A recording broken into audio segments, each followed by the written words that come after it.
Hail and well met. Welcome to the last game of our Extra Life weekend here on the Dungeon Scrollers channel. I am Eric Scott DeBee, and I will be your game master, or shall we say, harbinger of doom for our Shadow of the Demon Lord game. Thank you all for donating so much to our Extra Life so far. We are at 2155 out of 3,000, which means we have a little over $800 to go. I think we can do it. Check out my incentives on the Demon Lord game if you want to help or harm these wonderful players. It's all for a good cause. It really is. My enjoyment and saving children. Thank you so much for sticking with us so far this weekend. And all that said, let's go to Joel. Joel. Good evening or morning, depending on what time zone you're in. I'm Joel Everett, usually one of your mods in chat under the handle Rumpus Imperator. Tonight I will be playing the goblin Egog the Eccentric. If he ever somehow found himself in polite company, he would describe himself as a treasure hunter, but he's a tomb raider. We're going to take a moment to have a bit of a content warning. We, the players, don't know what Eric has in store for us, but Shadow of the Demon Lord is a game of heroic horror, and the content could potentially be significantly darker than what's happened in the previous games during this fundraiser. The cast has gone over our lines and veils, but it still might get a little bit grody. And now, take it away, Yang Yang. Oh, sorry, I hit you when you're drinking. My name's Yang Yang Wang. Some of you may know me as a guy who has been streaming all of these games today. It has been a wonderful day. Thank you for those who have been with us for one or more games, and especially those of you who have supported the Extra Life Drive. It has been successful beyond my wildest imagination, and we've had so many fun, amazing one-shots today. Quick thank you to Ben for DMing one of those earlier. So I'm playing Drudge, a young orc teenager from poor, impoverished means, who is delightfully optimistic and very ambitious. And what those ambitions are, perhaps we will find out as the evening progresses. Let's give it over to Rosemary. Hi, I'm Rosemary Jones, and I'm guesting with the Dungeon Scrollers tonight because Eric said, it's horror. You write Arkham Horror. You should be in it. And I went, okay. It seemed like a good argument to me. I don't know. Hold on a second. I'm playing Clack, who is a clockwork soldier about human child size. You can imagine steam, gears, and pistons, and we've already gone over my love of TikTok of Oz, who was probably an inspiration for Clack, and Ben's collection of TikTok, and you may see some of that coming out over the course of the game. Who do you want next? Oh, Ben. Okay, hi. My name is Ben Rowe. I'm a film programmer in Calgary. I also co-host a podcast called Scream Scene, where my wife and I watch every horror movie ever made in chronological order and then rank them from best to worst. I am normally a moderator on the Dungeon Scrollers Discord, so you can find me there most any hour of the day. I also write adventures on the DMs Guild, and when I'm not doing any of those other things, I'm probably prepping or running a D&D game. Oh, and I am playing Halash the Clever, who is a human in his mid-30s, sort of a warrior bodyguard type, and he has an ingenious soul, which I am told means that he is like the magician tarot card. So there we go. Okay, I think that leaves Jen. Yeah. Hi, I am Jen Kretschmer. You can find me on most socials as Dreamwisp. I stream on Twitch as Dreamwisp Jen. On Tuesdays, you can catch me on the Demiplane RPG channel, playing in Children of Erte, where we play some very cool 5th edition D&D in a magical adult fairy tale world from the mind of Deborah Ann Wool, our brilliant dungeon master. I am an author for D&D. I've also written for Starfinder. I've written on Dreams and Machines, Modiphius's new game. I wrote on Haunted West. I do all sorts of things. My background's in TV and film. I do this stuff. I like telling stories in different mediums and in different ways. And tonight we get to tell spooky ones, which are probably my favorite kinds of stories to tell. So Tonight I am playing Tess Tourmaline, who is the young daughter of a nobleman who really just wants to be a knight. That's really all she's going for. That's the hope. That's the dream. And I'm sure it's going to go very, very well. Nothing bad will happen to this, Nothing this bad. young, wide-eyed, optimistic child who never does anything wrong and is always on the right side of everything her parents want her to do. Everybody Absolutely. make sure that happens by making a donation and helping. I was gonna say we already got 2 donations in. Thank you, Garwar, who donated 2 moments of brilliance Oh, Gar. Ooh. for $100 total. That gives us an automatic critical success for any of us PCs. We could use it at some point. That will help counteract another purchase that somebody else made. Joel, who purchased a Doom Befalls. The party suffers a terrible setback at a dramatic moment. It's Thanks, a horror Joel. game. Our You're own welcome. team already turning against ourselves. Betrayal. This is classic. You need big threats for an epic story. And also, I should say that we have raised enough through our personal account on this game to bolster the PCs against the effects of fear, hunger, and horror, all of which will be very important. I wonder if it's a coincidence that I listed them in that order. Anyway, so ready to go? All Do your right. worst. It's happening whether or not we're ready. The Empire of K-Cross has been the dominant force in the lands of rule for centuries, and he seized power through brutal conquest and colonization of other kingdoms. Much of that is in the past. Centuries have passed of relative peace, mostly because the rule of K-Cross is unchallenged. The armies are too strong. The people that they have defeated scattered to the winds, and relative peace has reigned across the continent of rule. But with this peace has bred corruption and a furthering division between the rich and powerful and the teeming masses of poor and ignored.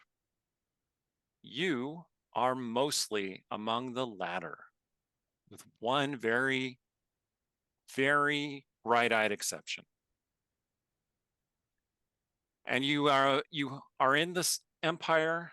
You are in the capital of K-Cross for different reasons, but it is a hard scrabble life, trying to eke out enough coin, enough barter just to survive day to day. Some of you, it's harder than others.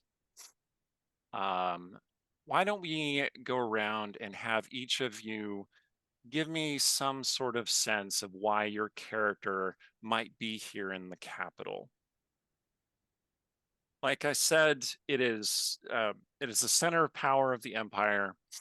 There is a ruling class of decadent, uncaring political leaders who allow the vast majority of people to live in poverty all around them, kept out by a very thick, very high wall. Most people in the capital live in the slums outside the central area where the rich dwell. So, do any of you have a particular sense of what might have brought you to this capital? Or are you a native here? Have you lived here for your entire life, say? I think I'll need to hear from Jen first before I can figure out what I'm going to say. This is reasonable. Yes, I think my family is actually probably not from here, but being social climbers and doing all of the things they can to try and rise in the ranks, as those of that social caste are wont to do. They have moved here trying to get closer and closer to the highest ranking nobles. Have they moved here yet, or are you here to investigate and see where to move? I think we already are here because Okay. I think I've been sneaking out a lot. All right. So Yeah. I go, ooh, a wall, I must climb. okay, Okay. Good. Yeah, there's a little bit of ooh, the marketplace in Agrabah, like climbing over with the cloak happening. All right. So would you say that you are sneaking out of your walled fort, or are you openly going off to do something at the market or on some business?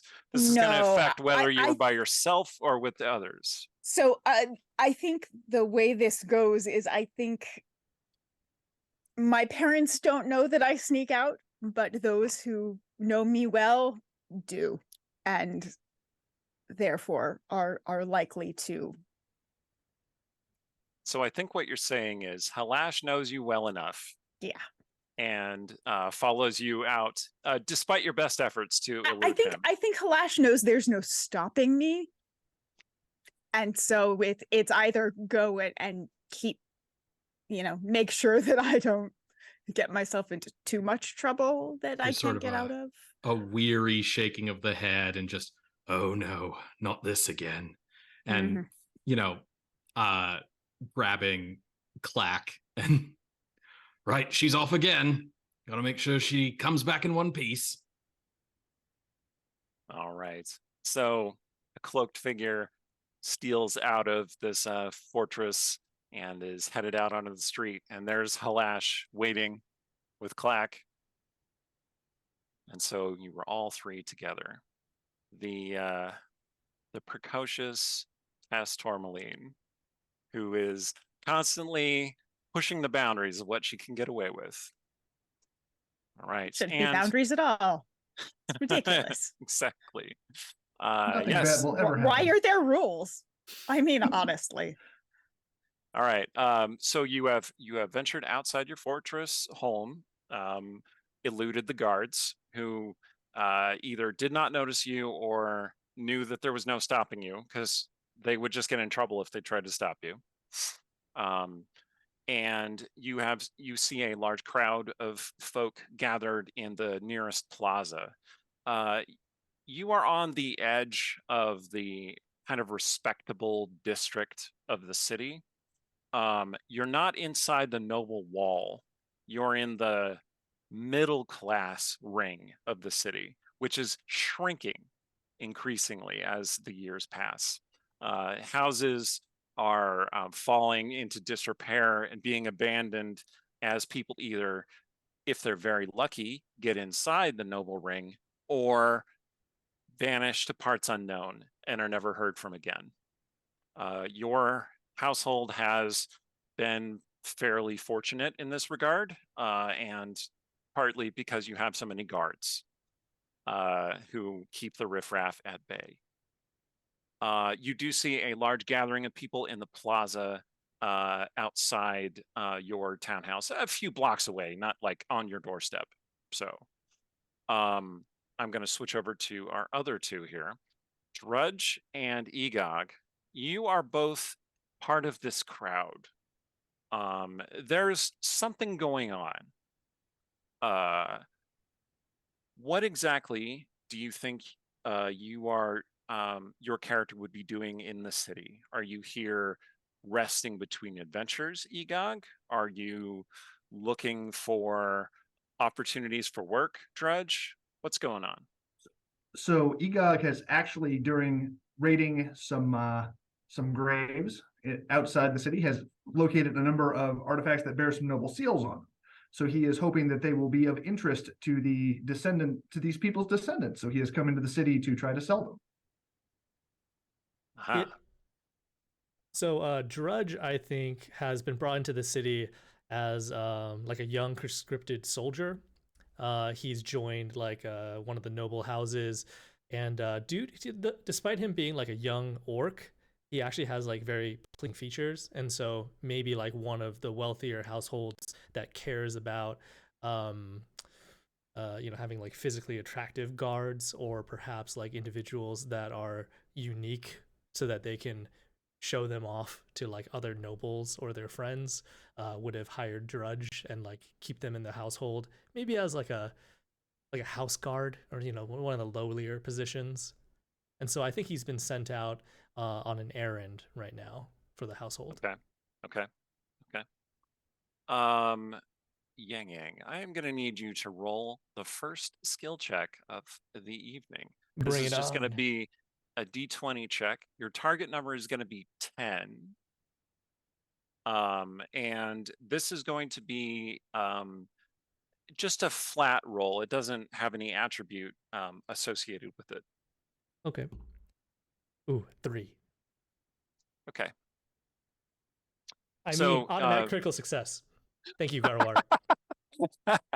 do you want to spend your automatic critical success? Um, Not when we don't even know what it is. you know what? I'm going to be mean- selfish, and I'll say yeah. All right. All right. Sure enough. Let's okay. do it. So, when you were leaving the manor house We still got another one. that you were guarding earlier today, I'm going to mark down that you spent one of your critical successes. Okay. Thank you, Garwar. Okay. When you left the manor house this morning, everyone seemed in a good mood. It seemed that the nobles that you were attached to guard have been doing, have made some kind of excellent deal in the city, and everyone's excited about it. And so they have sent you out to purchase some, shall we say, just some like supplies for like a banquet. They have given you for this purpose 4 copper pieces, which is enough to buy several loaves of bread and maybe a bottle of wine. So you can go ahead and add that to your sheet if you like. That they trusted you with this coin is a sign of great faith in you and your abilities. Yeah, Drudge has often found that his natural charm and magnetism, much greater than most orcs, has served him well in his life. I want to point It out draws that a critical success got me 4 copper pieces. That is the kind of game we are playing tonight. All right. So your natural good looks and charm have they bring you a certain amount of attention, and people look at you and they're, you know, you're strong, imposing, and smiling, positive, optimistic. Things are going well, and you bump immediately into something hard and metallic. I'm going to need you to make an agility check, which is, so in this case, you will add your agility modifier. If it is like 0. -1, for instance, okay, it's 0. So it's just a d20 check. 20. Okay. You neither stumble nor fall, nor do you really disrupt the creature that you stumbled into. You thought at first it was a human child. I mean, it seemed about the right size for a human child, but it is a being of metal and gears whirring as it looks over at you. Clack, this huge orc just stumbles into you, but draws himself back with surprising grace and agility. And is he wearing metal armor? Is Drudge wearing metal armor? No. I think he's wearing basic clothing. It might be bearing some of the heraldry of the nobility, and so it might be like a little nicer, but not metal.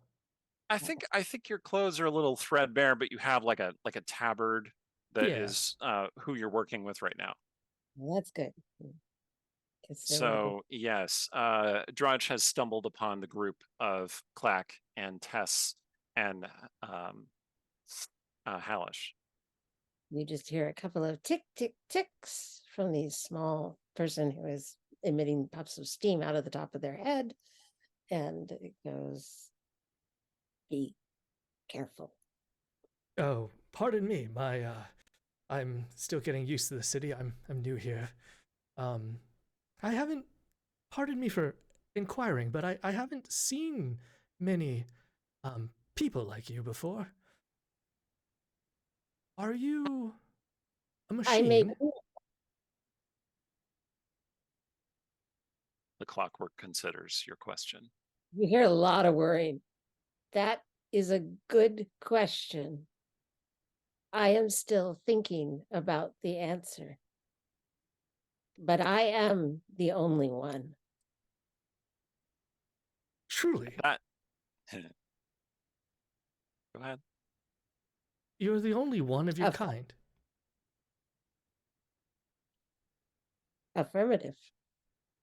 I think Drudge blinks long, slow, and then his gaze like peers up from Clack to Clack's companions. Yes, who come out of the crowd at that point. Clack insists on moving ahead to, make sure everything is safe. So Tess, you come out of the crowd first. I think with I Kalash heard coming behind you.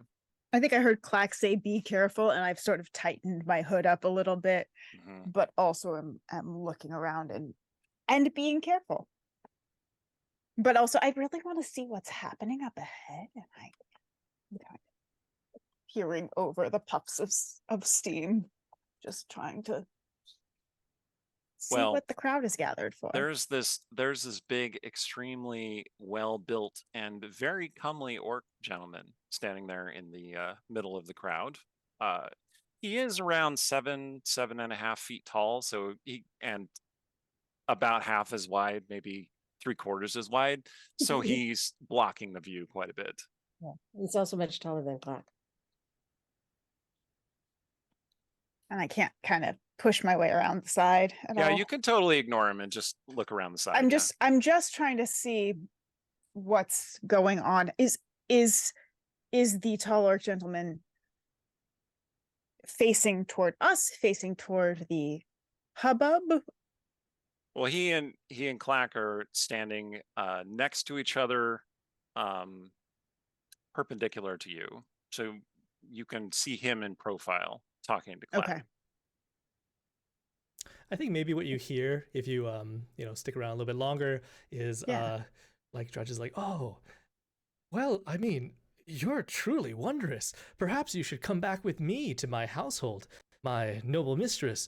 I mean, she likes to collect fine things, you see, and she would surely think that you're among one of her most wondrous prizes. Alash is going to kind of step forward following Tess, and having overheard this, address the orc and say, "Now just a minute there. Clack ain't no thing." I Oh. am in Sir Tourmaline. I apologize. I didn't mean to, presume anything. I just find Clack so wondrous, so marvelous. I've Do never seen I anything like it. recognize the symbol on your tabard? Let's say yes. It seems to belong to a minor noble house, kind of about equivalent in power and prestige to yours, perhaps. Although having been in the city longer, why exactly they are still in this middle band of the city, you couldn't say exactly. Perhaps they're not as good at navigating the political waters, but they do still exist. And we will call them House Fairer. That's Faerer. Fairer. You see 4 shiny coppers in Drudge's hand as he extends it towards Clack. Perhaps my mistress would like to employ you. I mean, consider this a down payment, and you could join our household. This is for her feast today. Service to Sir Tourmaline. But I mean, surely you could choose employers. Is that incorrect, sir? And Drudge looks at Ben's character. You're very Flash. well spoken for an orc. I can see why House Farer wanted to employ you. They're very concerned with appearances. Unfortunately, Clack is pledged to my lord and lady, and is not for barter at this time. Well, I mean, you can't fault me for trying. I just was so taken by this wonder of engineering. Yeah. I mean, He can fault you. He is able to do that. So as That's this a is little starting nimble. to as this conversation is unfolding, Tess, are you sticking around or are you headed No, past it? absolutely all right. not. Halash, you look Perfect around. opportunity You to look lose around. us. She's already gone. You have no idea where. Somewhere in the crowd, right? We have Okay. lost her again. Well, my orc friend, you've caused me to lose track of my charge. So Clack and I will be on our way. We must stick close to my young lady charge.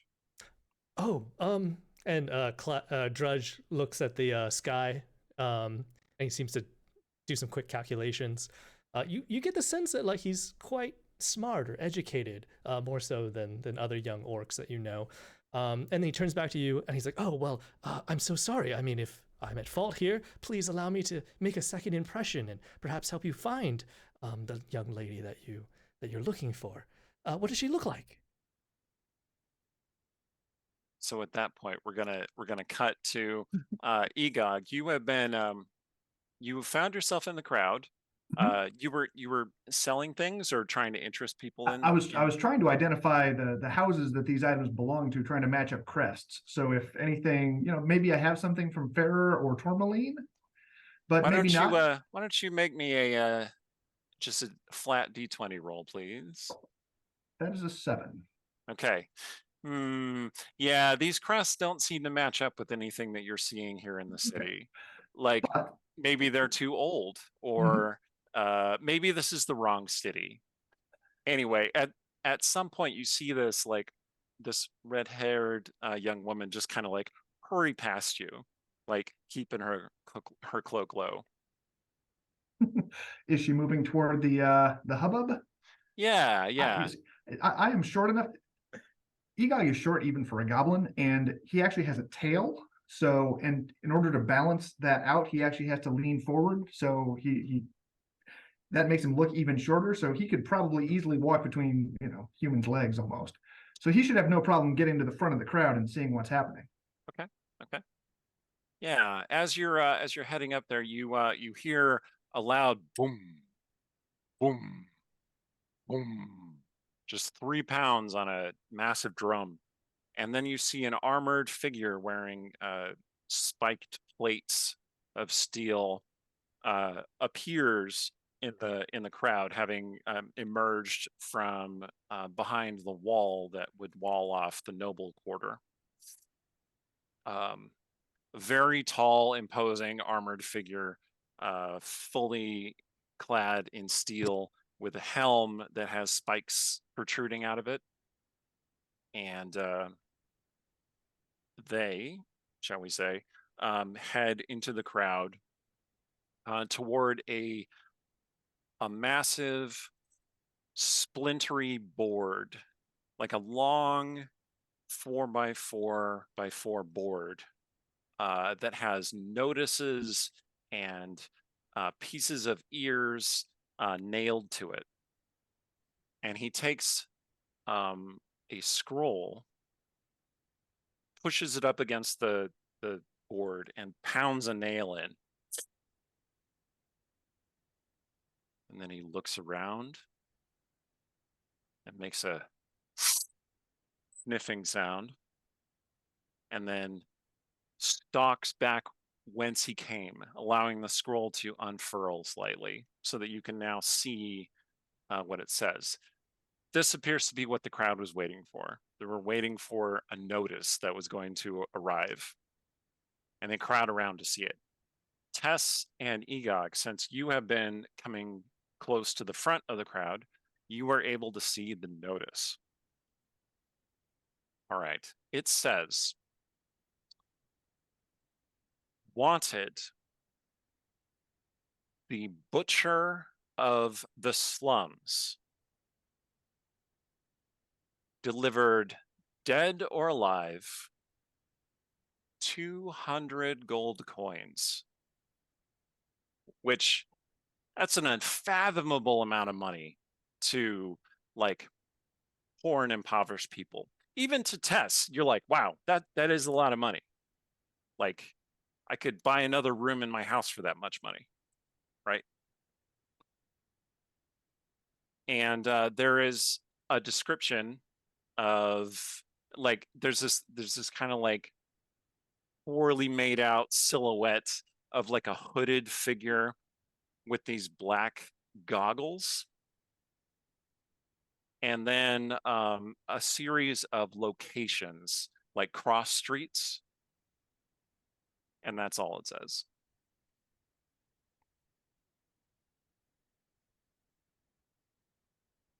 People in the crowd immediately start talking about this, and they're like, oh, the butcher, oh, the butcher. Oh. Is that something we've heard about before? Is that something that there's been buzz on the street about, or local?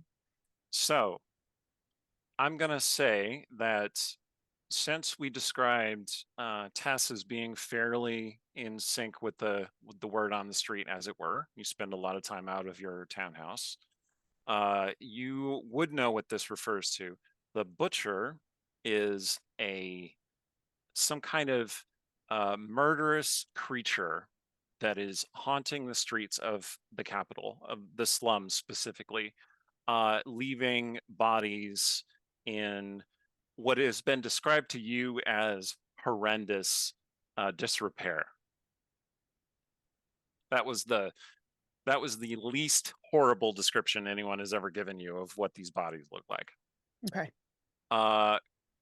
Drudge, since you're relatively, well, you're not really new to the city exactly. You're just new to working for this particular noble house.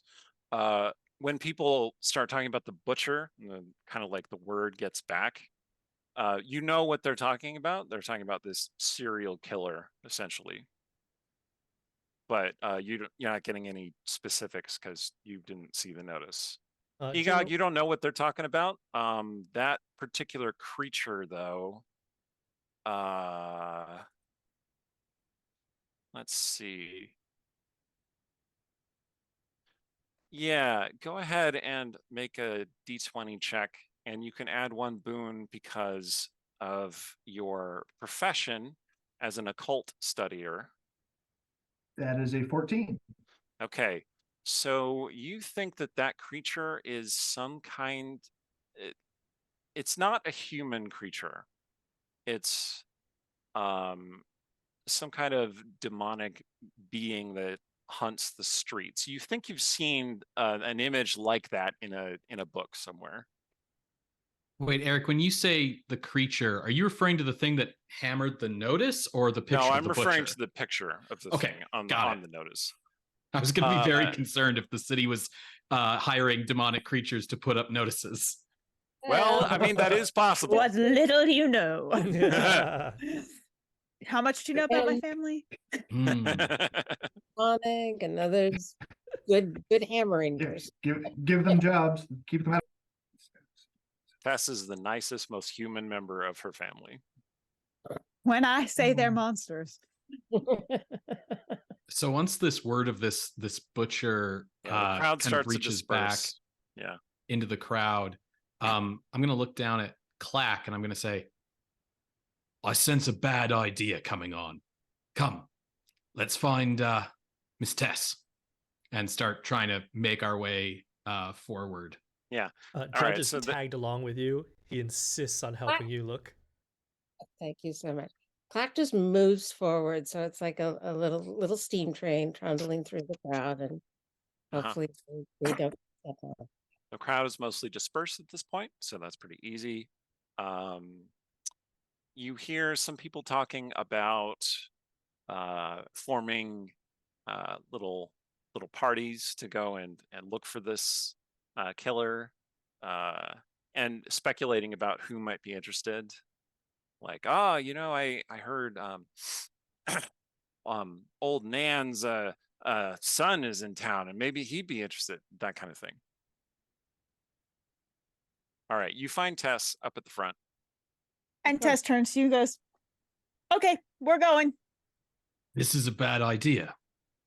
Where And? are we going? You think you're going to be a hero?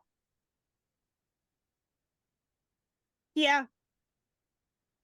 And nothing I can do could talk you out of it. No. All right, let's make sure you're a live hero and not a dead hero. Orc, sorry, we haven't been properly introduced. I see you serve house fare, but I don't know your name. It's Drudge.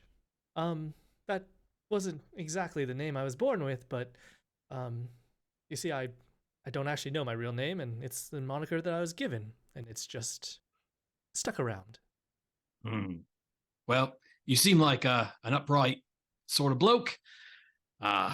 We seem to be employed in similar lines of work. Do you have some time to spare on a butcher hunt? I'm actually on an errand for my mistress. She has an important feast tonight. However, 200 gold pieces. I suppose I could That's a spare lot a of little coin. bit of time. How much coin were you given for this errand? Drudge once again holds out the 4 shiny coppers in his hand. Hey, Gold. Eric, I want to see if there's like, I don't know, a messenger boy or a street urchin or something of that nature running about. Yeah, you can find somebody. There Okay. are always people who are happy to do little odd jobs for coin. Okay. So I'm gonna remove 2 copper pieces from my coin pouch. And I'm going to sort of tap this street child on the shoulder and say, "You there? You want some coin this afternoon?" Yes, of course. What can I do you for, sir? Right, I got an errand to be taken care of, and there's 2 copper for it. If you can do Oh. it quick. Of course, as fast as my feet will carry me, and they carry me pretty fast. I'm gonna point at Drudge, point at the kid. Drudge, Kid looks up what's at Drudge, what's the eyes errand that wide. you're doing here? I'm just purchasing trembles some slightly. loaves of bread and a bottle of wine. Oh, And I'm to deliver it to the house. oh, okay. Which house? Drudge tells him. Okay, the house of Feyre.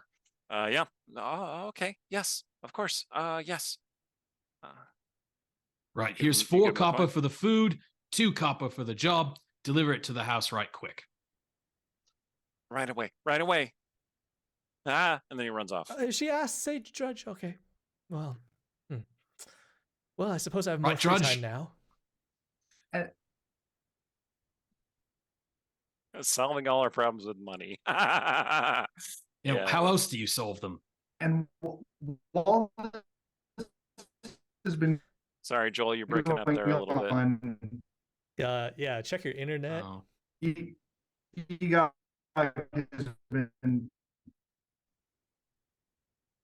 Egog got hit by a slow spell of some not a kind. problem. There's a Technical difficulties. small- Yep. The Considering Demon Lord goblin. has Yeah. interceded in Egog's Uh-oh. So Good that connection. might be our calamity. Is it better? No. Yeah, it's better. Okay. No, that is not your calamity. Don't worry. Okay, so while that's been going on, EGOG has been scoping out the various groups that are forming. And this seems like the most plausible group to actually have a shot at taking down the butcher. So he is going to go up and say, Present himself. "Greetings, gentle." Present himself, sweep his enormous floppy hat off his head, and you can see his orange shock of hair. He says, "Greetings, gentle folk. It seems so. Do you have any idea how you intend to hunt this thing? Do you have any knowledge of this creature?" I'll look at Tess and say, "Right then, miss, what was your plan?" Sharp objects and hitting it over the head. That would And be as for great tracking once it we down, find it. So Well, they showed the intersections, and that tracks So it I'm for thinking, us. so, this is some sort of demonic entity. It seems to me that the way we if we plot the dates of when it has struck with the locations, we might be able to discern a pattern. There might some sort of ritual magic going on that would lead us to where it will strike next, so we can be waiting for it. Wait, this thing's some kind of demon? Yes. That, looking at the picture, that is almost certainly some kind of demon. That it's certainly not human. That changed the math in your head a bit, Tess. Sounds like as good a plan as any. Gets it done? Gets it done. Now, we're planning on splitting the money equally, right? 5 ways?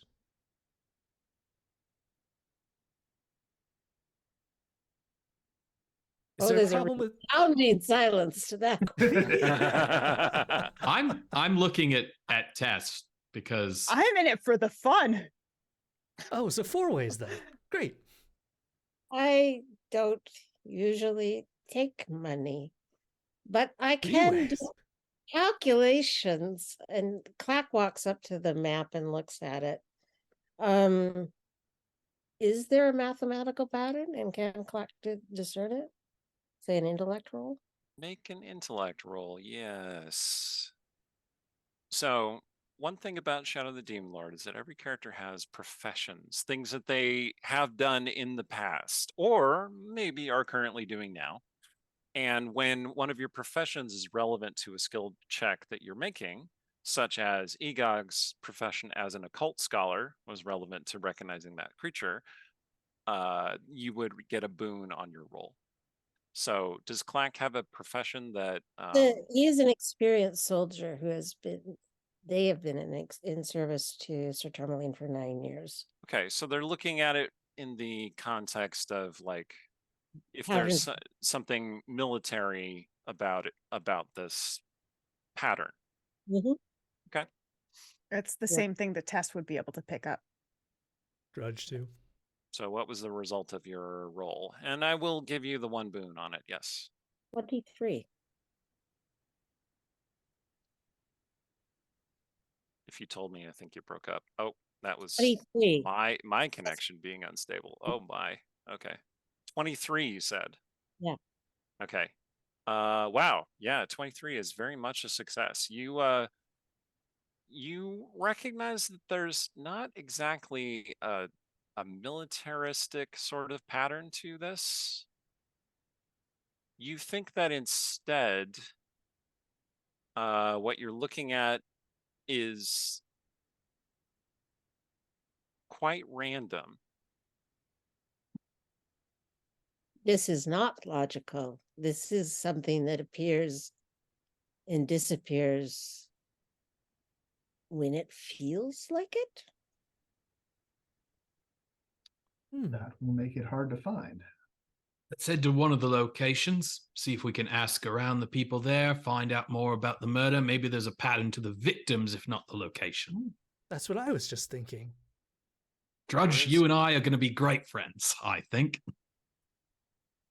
Exactly how clockworks think is a question for scholars and philosophers. But there is some little bit like an open puzzle piece in the back of your mind, or maybe you found a piece that doesn't match something quite yet. It's just going to reside there at the back of Clack's mind until it comes up. There's an extra little tick, tick, tick going on as he marches. Like through another little gear. It's just kind of Well, Yep. Or is it every He once in a while play a a tick hiccup. skips? okay. So you're going to head to one of the locations. The nearest one. All right. So you head out as a group. Does anybody want to do anything at the market? Because that's essentially where you are right now. Do you want to do anything before you leave? Do Buy I equipment, etc. do I know anything else about the demon? Other than that really. it's a demon? Okay. The drawing isn't very specific, but you think that it might be some kind of inhuman creature. 2 related questions, Eric. Mhm. Question number 1. Does anyone here at the market repair guns? And question number 2 is, if not, I do have, some interest in tinkering around with machinery. Does anyone here sell any of the tools I might need to fix my gun? Because I do have a broken pistol, You do. and I feel like if it worked, it might be very helpful. That is probably true. You are pretty sure that nobody in the slums sells guns. Best not to That give guns to sounded the a little bit peasantry. strange, I suppose. But guns are very, very expensive and very high technology, and they're mostly in the hands of nobles in this particular world. Partly because they don't want the peasants rising up and overthrowing them. So, if you even let on that you have a gun to most sellers, like, you will make yourself a target. Gotcha. Okay. But there are people who sell little tool sets, bits and bobs, gears, that sort of thing that you have patronized in the past to get some tinkering stuff. You're pretty sure that if you spend some time with the weapon that you have, you could possibly make some repairs on it, but it would take some time. Sure. So How much is like a little tinkering set gonna set me back, Eric? I believe you have a tool set. Do I? You probably carry I one. do. Yes, I have a toolkit. Okay, great. But you can invest a couple of copper coins in some just some pieces of machinery that might be of use. You can Okay. invest up to 3 copper coins in it. Okay. I will spend 3 copper on some parts then. Okay. And then as we are headed to the location, I'll be sort of fiddling with these tools. And what I've done is I've taken the pistol apart. So it's just in pieces. And I'm kind of fiddling with it, seeing what pieces need to be replaced. But the main reason it's in pieces is, like, yes, it makes it easier to diagnose a repair, but also it makes it less identifiable what these are. So I'm just trying to kind of work on that as we travel. It's a horror game when you start with a broken pistol that you then have to repair in order to use. Anyway, all right. Yes, as you are headed into the twisting labyrinthine streets of the slums, it gets Can I darker. Yes. Before we head out of the market, can I kind of do a quick recon on who else, what other groups are headed out for this, and if any of them, especially the top sort of the groups that seem to have the most promise. Okay. I'm going to have you Just- make a perception test, Okay. please. And And your target number is just 10, so just tell me if you succeed. I do not. Okay. You're not really sure. There are some people who are, did you roll really, really low? No, it wasn't that low. It was Okay. 7. So there are a lot of people who are kind of boisterous about, like, oh yeah, I'm going to catch the butcher. Ha ha ha. And when you were younger, you might have interpreted that as like, oh wow, everybody's going to be after the butcher. But you're pretty sure there are just a couple of groups of kind of hard-faced, dark-eyed people who look desperate enough to take a chance on doing this. And Specifically, what the way I'm coming at this is with my Scholar of War stuff is like a know your enemy kind of appraising potential threats. threats. Size them up and also I think how I might be able to ploy them against one another so that Okay. maybe they'll keep each other busy All right. while So we do the thing. the crowd disperses in different directions. There is one group of kind of like peasant, low, poor looking people heading in the same direction that you are going to go. Since you had that conversation, they left before you did. And they didn't seem like particularly major threats, probably more talk than actual skill. One of them did have a knife, though.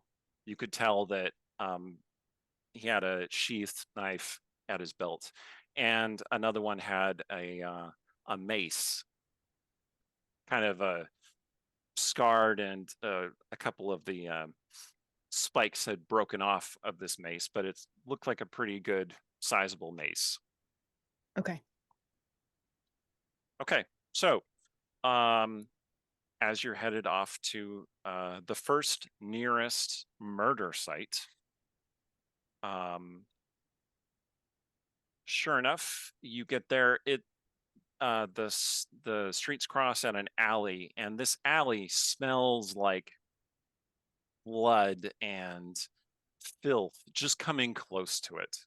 Like there's a sense of rotting disgust wafting from the alley, Is that like the abnormal maw of a great beast. Is that abnormal?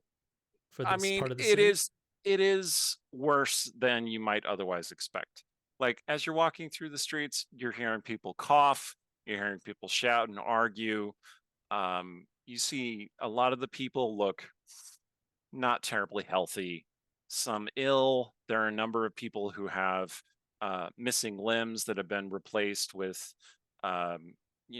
hooks or pegs rather than proper prosthetics. Like they're not able to get good care or healing items because they just can't afford them. And There's no people, socialized medicine happening. right, here. exactly. So like, That's and the United States. Yeah. that's the horror, right? Yeah. Anyway, so What a but dark yeah, world. this alley has a much darker feel to it, like something truly horrible happened here. No healthcare, like the healthcare that we're trying to Right. play for to benefit Extra Life. Exactly. Ayo. Exactly.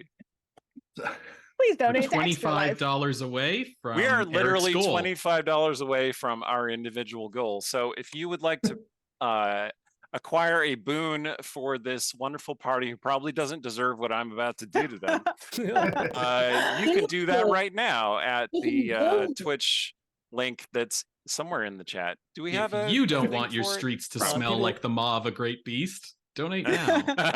Yeah. Yeah, you can just type in I extra can Yeah, for throw real, the though. Extra link Life in into the chat chat. if I have I don't know if I Robus have has got it. privileges or not. Rumpus Yeah, got it. Thanks. Yeah. Thanks, Joel. Sure thing. You use All right. the Extra Life command anytime you want the link. Just go over to Eric's page afterwards on the team pages, and all the incentives for this game will be there, including Banes and Doom befalling us. That's right. And Shadow of the Demon Lord. So Yes. I wanna say one other thing. Recently, as in within the past few weeks, months, it has felt starker living in this place. The streets, there's a sense of hunger that pervades the land, as though famine has brushed up against Kekras. And as you're wandering the streets, you get hungrier faster than you would normally. When you're at your manor house and in a place of plenty, you don't notice this. But when you're out on the street, like you're all starting to feel a little bit hungry, just having spent like an hour out in the street. Except for That's- Clack. Clack does not eat. Clack is safe. Black also, weirdly enough, is carrying rations for 7 days. Apparently, it's to feed Tess if she gets hungry. I mean, Tess sometimes gets in over Hangry. her head. Sometimes you get hangry when you're 17 years old. It That's right. just happens. Your Oh, there's Harappa there's pantry. an entire pouch of like protein bars, Clack has in his back. I also have 7 days of rations, so So that slightly One loaf increasing of sense, bread. that slightly increasing gnawing hunger kind of subsides, curdles into nausea as you breathe the fetid air from the alleyway. It is not a promising place and not inviting in any way. Clack Would you like to go in? on into the alleyway because no nausea. And I would like to go in and examine the scene, specifically looking for traces of anything that would tell me what it is that we are hunting. And I think Okay. my background as a student of the occult would probably give me a boon on that. Quite possibly. All right. So Okay. Clack just boldly steams into the alley, Egog following. I mean, let's So- be real. I'm not going to sit on the sidelines. Okay. I'm a student of So- war. I've seen battlefields. Because I mean, you the were, theory is different than the reality, but because you were looking at the other people that were potentially involved, you know to keep your head on a swivel here. And Mhm. you see those same people, the person with the knife and the person with the mace, Mhm. kind of hanging out near a rundown building nearby, watching you. So I'm going to make this into a teachable moment and say to Tess, right, take a look at it. Tell me what you see. and I will start doing my best to notice and report. All right. It's a guy with a big mace. A slightly scrawnier guy with a knife. You're pretty sure there were more than two of them, though. Those are just the two you see now. Does it look like they are waiting for folks who might be inside the building? Like they're guarding outside, or does it look like Now, they're definitely watching you, like, waiting for you to do something.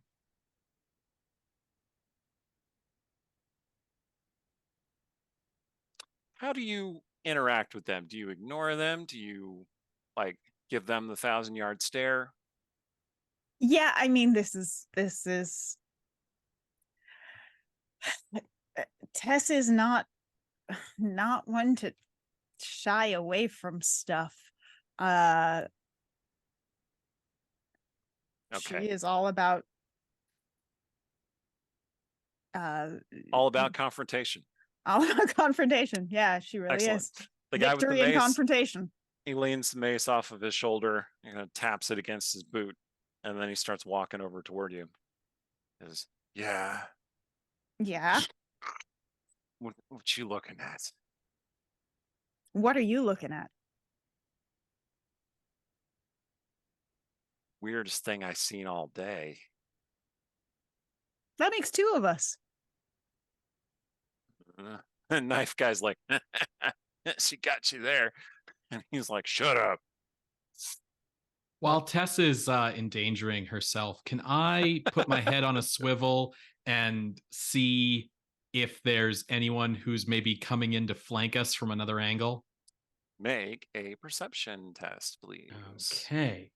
And just tell me your result, because it'll be compared to another number. Sure. And this uses the modifier, right? Correct. Okay. So that's going to be a 9. Okay. Sure enough, you do see a couple more of those kind of just dirty, poorly dressed people kind of trying to sneak up kind of on the other side of you. 2 more people. The guy with the mace, he's still trying to, like,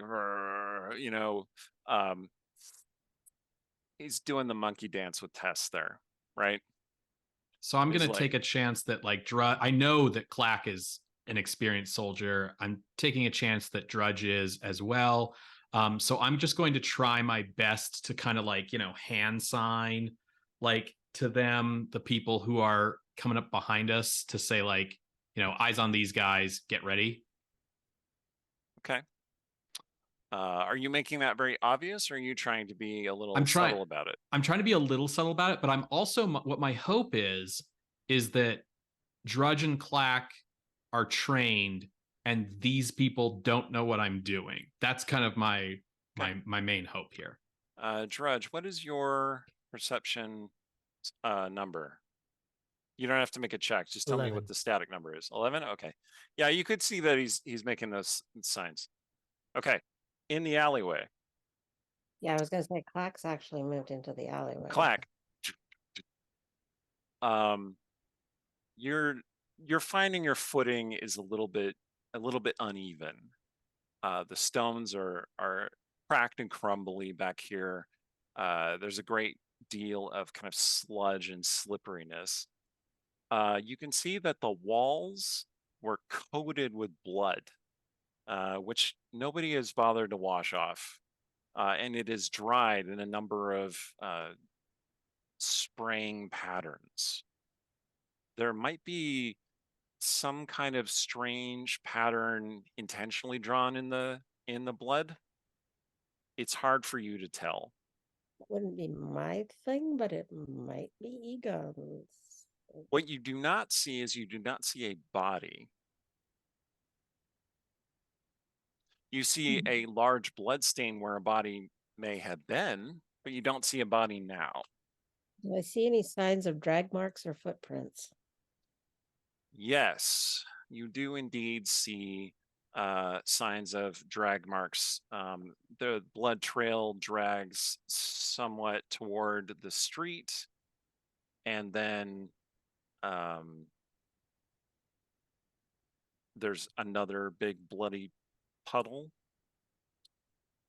and then it disappears. You see a little bit more blood spatter leading back toward the street. Egog, your attention is drawn toward this symbol that is drawn on the walls. And I'm going to need you to make a will check, please. with my -1. You can use your occult as a boon and have one boon as well. That is a 7. Okay. This looks familiar to you, but you can't identify it. You feel a little uneasy, unnerved by this image. At that point, you hear shouting back out from the street because things have gotten loud back there. Okay, so the way combat works. What? Combat is Combat? organized. Combat is organized in a series of fast turns and slow turns. At the beginning of combat, you declare whether you're going to take a fast turn or a slow turn. The difference is a fast turn is one action, like you're attacking, you're pulling a weapon, you're trying to intimidate somebody. A slow turn is two things. You're moving and you're attacking. You're pulling out a weapon and you're attacking. It's not I'm attacking twice. Like you don't get to do that. But it's an action and something else. A fast turn is either an action or something else. Okay? PCs always go first. So all the PCs who declared fast actions will go first. Then all the bad guys who declared fast actions. Then all the PCs who declared slow actions. Then all the bad guys who declared slow actions. So it appears that these peasant ruffians are going to rough you up. And the guy with the mace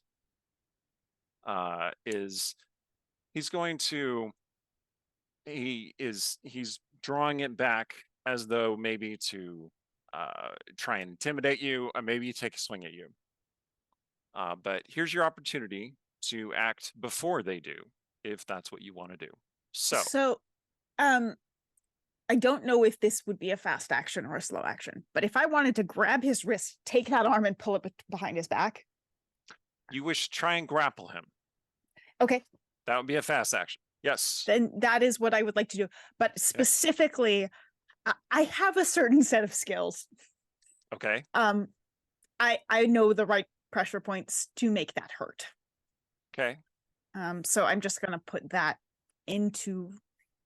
I know I don't have the time to really make it hurt, but Tess is fully confident. I'm sure that she if can I wrestle this guy back. Okay. I can make that shoulder pop for sure at the bare minimum. Okay. Watch me flub this wrong. Halash, fast or slow? So how far away am I from Tess and these others? You're just a few feet away. Okay. What You're all does basically the- in immediate range of each other. Okay. What does the knife guy look like he's doing? He looks unsettled, unsure. He hasn't pulled out the knife. Mm. The knife is still at his belt. Okay. What I would sort of like to do is ready my staff into sort of a guard position, holding it out like this towards him to kind of make it clear that, you know, if he moves, I'm ready to just whack him.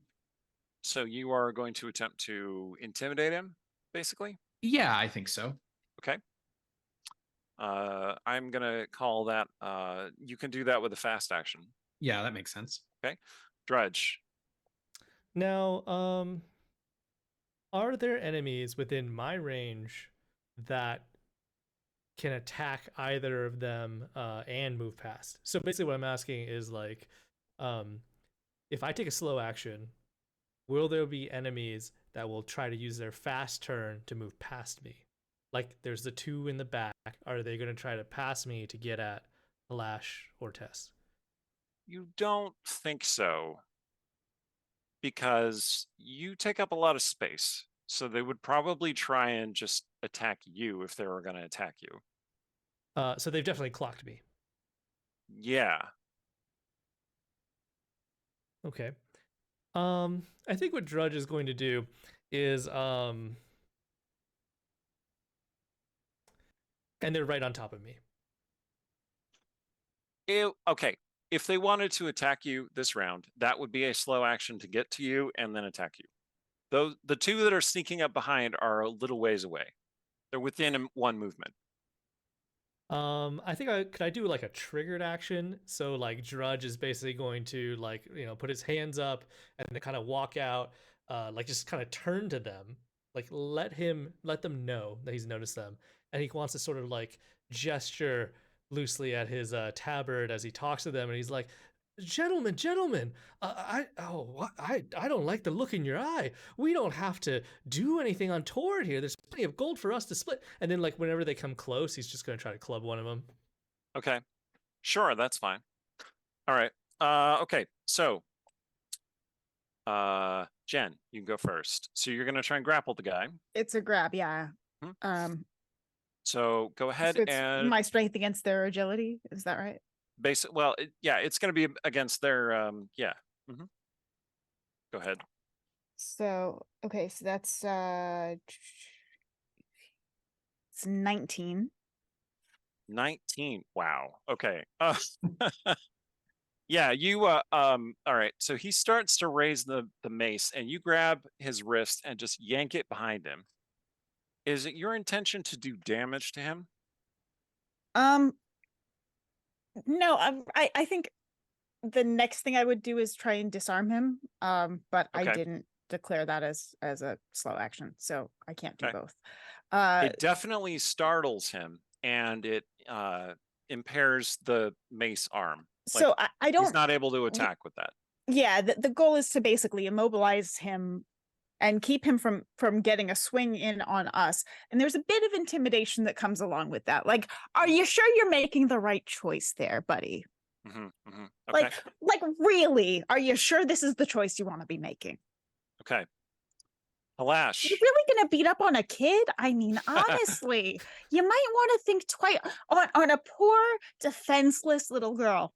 I mean, honestly, sir, as I'm holding him with his arm up, pinned behind his back, Halash, you got your half his staff size. and you're pointing it at them and you're intimidating. I'm going to have you make a will check, please. And I will give you a boon because of what Tess just did, which is startling and intimidating.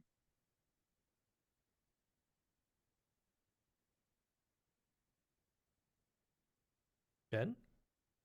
Oh, sorry. That was the intimidation check. Sorry about that. Oh, you were just so still. I thought your internet. I wasn't froze sure if you were something. I was frozen or like, not. No, I'm sorry, guys. My attention got dragged elsewhere. Yep. Sorry, be what's the roll? It would be either a will or Mhm. strength. Either of those is fine. And I will give you one boon because of what Tess just did, Okay. which was grabbing the guy and immobilizing the mace arm. Okay. So altogether, that's 18. Oh, damn. All right. Okay. The knife guy goes, whoa. Whoa, whoa, whoa, whoa, whoa, whoa. You know what? It's fine. It's fine. And he just runs away. The mace guy can't run away because Tess is holding his arm. The other two guys who are coming toward Drudge, Drudge, I'm gonna need you. You can either make a strength test to kind of like just shake them up a little bit, or you can make a will test to intimidate them the same way Halash just did. And you will get 2 boons. Now, if you have 2 boons, remember that it's only the higher result that counts. It Yeah, just maybe. makes it more likely you get 2. Yeah, that sounds good. I think maybe I'll use strength, and then Okay. maybe Drudge's club looks extra heavy, and he like uses it to like just smack into the wall next to him and just create Yeah, like a little mhm. crater there. Let's see Sure, how yeah. effective this will be. 8 + 5, 13. Okay. That'll do it. Yeah, you, the building shakes a little bit, and yeah, they book it. They're like, nope, and they leave. So Could be now your it's just skull. the mace guy. And he's holding it. He's like, my arm, my arm. Now, Tess, would you like to disarm him of that mace? Yes, I think we can get rid of this for now. Excellent. Okay. Yeah. It falls from his nerveless fingers down into the onto the cobblestones. I'll kick it out of the way. And you realize that it's not just a mace. Like when you saw it before, you thought it was just like a mace with like kind of some flangs, right? But it's actually bigger. It's like it's a morning star. Morning Crude, star. it's still a morning star. Yeah, you kick it away, and the guy says, "Let me go. Let me go. I'll leave you alone. Let me go." It just feels like you might just have information that you want to share with us. What do you want to know? What do you want to know? Friends? You got him in an arm bar. He's like, Have Clack and I come out yet? yeah. Agog and Clack have returned, looking a little befuddled, Does unhappy. Does your mistress normally pick street fights? Since we Yeah. didn't see how it started. Okay. Oh, you Well, heard that. he kind of picked the fight. I Oh, just am okay. finishing it. Okay. Fair. So, We found where the body wasn't. Did you manage to pick up any other clues besides that? the body Did was anybody have a question for this guy before we let him go? was the body dragged out while you were still here? Or was yes. Yeah, tell us everything you've seen. What have you learned since you've been here? There was someone beat us to it, went in first. Who? Oh, I don't know, he had a cloak. How roughly tall was this person? Like him, he kind of indicates Halash with his head. How tall is Halash? Halash is Average build. So, maybe 5'10, 5'11. human man size. He has a very anything else? symmetrical face. Which way did they go? They went to the alley. We were waiting for them to come out, and then you came here. And they haven't come out Nobody in the alley. that we saw. I'm just telling you what I saw, man. Let me go. Anybody got anything else? Right, run along. There's plenty And of I other ta- trouble to I get take to in out- this city. I take out a bit of coin and go for your troubles and to get your shoulder put back in. Okay. He looks confused and scared and stumbles away, leaving the Drudge Morning takes Star the Morning there. Star. Oh, yeah. Okay. He picks it Oh up. yeah, no, he's not getting close to that Morning Star. All right, so Morning Star is a one-handed weapon that deals 1d6 plus 2 damage. Unless anybody else has a better claim. And maybe you could write down crude Morning Star because it's not an especially well-made Morning Star. I think it suits you. No, Give it a But- little more flavor.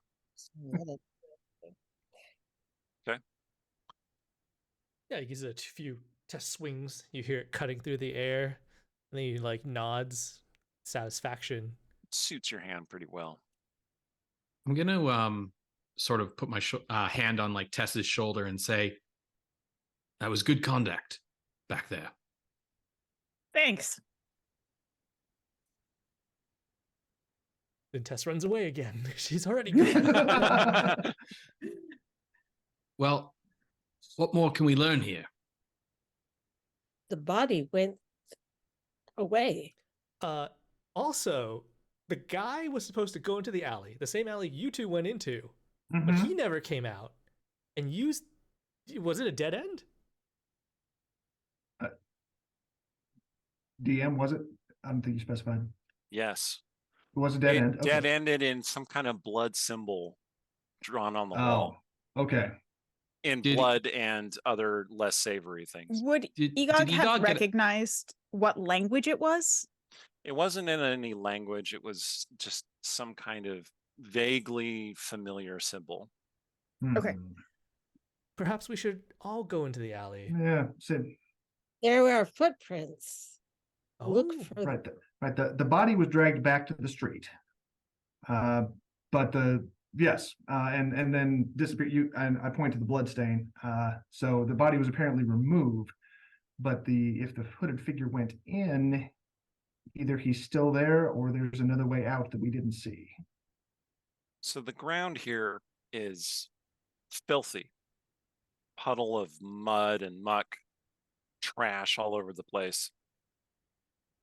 You do see a large blood stain, and you see a mark where something was dragged, and then it turns into a blood stain, kind of about a quarter of the way into the alley. Eric. I Um, up and down, and I'm particularly looking, is there a way to go up the walls toward the roof of these buildings on either side of the alley? These buildings are made of stone primarily and brick, and they're it's rough, and you could climb them, but it wouldn't be easy to do. There's no Probably not hauling a body either, The unless you blood- were some kind of unnatural demonic creature, I suppose. Yeah, there wouldn't like be claw marks halfway up the wall. You Sorry, don't- did it look you don't like the see body was dragged into the alley or out from the alley? It looked like the body was dragged from the dead end of the alley back toward the street part of the way, and then But- it stopped. But And they what said about they the didn't see anybody footprints? come back out. That's right. What about the footprints with the blood trail? There Did they are stop at the there same are point? bloody footprints. They stop at about the same point. I would like to go back in and examine and have another look and touch. I am thinking that there's probably a portal open with the blood pattern somehow. I would like to see if I can find any way to activate it or activate whatever effect is in there. All right. Egon goes in and starts checking out the symbol. You want to poke Um, something with a stick? I'm in. I'm not even using a stick. I'm just Okay, Egon, you're feeling a little bit frustrated, like, and you step and you your foot kind of like clangs on something underfoot. what do I find? Well, and you kind of brush some of the muck away, and you find a sewer grate. Oh, does it look like the blood is going into the sewer grate, perhaps? It does look like the sewer grate was opened at some point. Mm-hmm. Okay. I call everybody else in to come join me. Ah, right. I think it did not go up, it went it down. went down. Now, those of you who have dwelt in the city know that the sewers beneath Caicres are old, ancient. The city is built on the ruins of former cities. Many times has the city been demolished and rebuilt. Most recently, when it was taken over by the Empire, and no one goes down there. That's a dangerous place full of unspeakable horrors. Hold on. Yeah. Tess is like, yes, I- let's I'm- go. I mean, Mary keep it- Poppins style already floating down. Well, I mean, keeping the sewers Spelunking clean is part gear. of what goblins do. all adventures go into a sewer Headlight. sooner or later. Better to get it Alright, over with so- now. So, there's no way I can lift the sewer grate. Can one of you stronger types perhaps do it? Drudge will help, but that's only after removing his tabard, like folding it neatly and like putting it into a pouch. 'Cause the mistress would kill me if I dirtied. Tess her is all heraldry. over it already. Tess is just like, Drudge is Right up in Drudge is 100% Conaning it up. Here we go. um, All right. do we have, before we go down into the sewer, do we have torches and stuff? Because Some of I you do. might I have a tinder torches. box hang and a on. can. 2 torches here. Yep, I I don't have know 3 that I torches, have which makes no sense since I have dark vision, but I can certainly share them. Oh yeah, let's hand them out. I have shadow sight, but I'm just gonna hold my tiny candle lit in front of me. We have spare torches. We bring extra torches for Miss Tess. Extra torches. Appreciate it. Extra protein bars. Tesla, you live a good life. So our job Yeah. is really to trundle around like the walking luggage that follows Tess. You should see our parents live. I must admit, I'm rather jealous. can we not bring that up right now? We're doing other stuff. Right, down into the sewer. The sewer Alright. yawns open like a hole in reality. And also, and I sort of pull Halash aside and I go, didn't you tell me never to talk about that when I'm not at home? Yes, you're right. I must admit. So that no this, more lectures this trip, okay? This Drudge fellow, I feel very comfortable around him. Gets my guard down. It's just something about him. He's a likable fellow. You, Well, into the yawning hole in reality. yeah, when you glance back, Drudge is like lighting his tiny candle, and the light like gleams off his well sculpted muscles. Something about he, Drudge. he makes me feel safe. Anyway, so there is this black pit in the ground in the alleyway, and within the darkness, when you shine your torches, you see that most terrible of foes, a slippery ladder leading into the gloom. Oh yeah. Oh, Delightful. God. Mm-mm-mm. So, who's gonna go first? I will. I'll go ahead and scramble down. Oh, okay. Yeah, Okay, Egog, go for it. Halash is like, my lady, stand back. I will. Egog's like, down. Yeah. All right. And as soon as there's light ahead of me, I'm on my way. Okay. Or as soon as I can grab a torch. Listen, either if or. I go down first, that means that if I slip and fall, there's something to catch your fall if you come after me. So It's true. It's true. Okay. Yes, you Egog, you land in about a foot deep of filthy muck. It smells worse than a grave down here. Like Egog, how tall are you? I'm well, I'm short for a goblin, so I'm probably about 2'8". Oh Yeah. no. you're like half submerged in the sewer muck. Yeah. It's just eons of corruption and filth down in this place. The ladder was about 15 feet that led you down. But it does go Smart. all the way down to the Yes. surface. Okay, Yes. I didn't have to drop. The tunnel, you climb down through a tunnel which is partly like a cave. It's partly worked and partly natural. Hold on one second. Mhm. Okay, and Egog removes his hat and stores it in his backpack so that he can see the ceiling. Okay. And when you get down to the bottom, there is a rounded tunnel that leads in both directions, and you catch a faint glimpse of something moving at the far limit of your dark vision.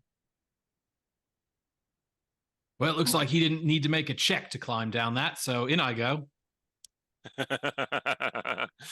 Yeah. Okay. So yeah, Halash comes climbing down. Egog, do you want to do anything about the faint movement that you think you saw? Not till everybody else is down here. Okay. Are you going to keep looking in that direction, or are you I going to will keep pretend you looking. didn't see it? No, I will absolutely keep looking in that direction, but once as people get down here, I will whisper that I saw something over there. Okay. Who goes after Halash? I should. Oh, Tess said she was going down already. Yeah, I right? probably would go next. Drudge would take up the rear. Okay, Tess, in your eagerness to climb down the mucky ladder, you find it very slippery, and I will need you to make an agility test, please. Okay. See, you didn't see me rolling dice in the background because it's all below the level of the camera. I fully expected it though. I would expect no less. Oh, nice. That's a 19. Excellent. Okay, Nice. so you start to slip, but you catch yourself. Praise to the new god. And the old. Okay.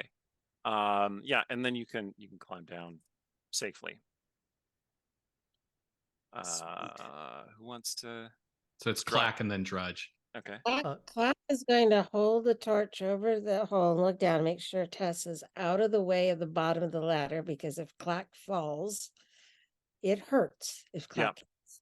Yeah, I was gonna say if Clack seems extra heavy, maybe Drudge would assist. Like if you seem like you're like unsure about it at all. I have climbed ladders. Clack puts the torch back, and interestingly enough, not in the hands, but there's kind of a hoop thingy that the torch fits into the back. Like a torch holder. A torch holder, because it's just like a little round ring That's that some good engineering right out there. of the back.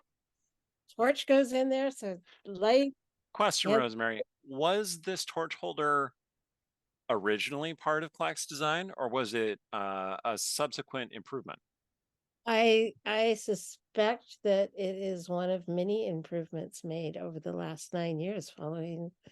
Fair enough. Okay. Terminator. So it's like a piece of metal that's been like fused on. Mhm. There's a Mhm. few other things that spring out. Okay. So you climb down. Clack goes down pretty easily. No Black problem. has like a Swiss Army shoulder. In hands and knees and feet. We'll get to that.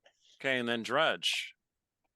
Yeah, go down, and as I'm going down, I want to just peer to see if anybody's like coming into the alley, and if nobody is, he wants to slip the cover closed after them. Okay. As you're doing that, it's kind of difficult. And you're kind of struggling with it, and you're like, and you close it at the same time that the rung you are standing on, holding your weight, snaps under your foot. And I'm going to need you to make an agility test with 1 Bane, please. Okay. Let's see here. Yep, agility, that's 0. So it's going to be 18 minus 4, 14. All right. You managed to catch yourself on the ladder. It is still you start falling, and you clap your hands onto another rung, and that one breaks, and then you break a couple more, and you catch yourself on the ladder and slide down to the bottom. But Well, now we can't go back up that way. you can't go back up that way. Nuts. All right. Only way Yes, forward chat. is So- forward. I'm glad the chat enjoyed that. A little callback to the Westgator regulars' worst nemesis, the slippery ladder. So, all right. The worst of all Right, so- monsters. Yes.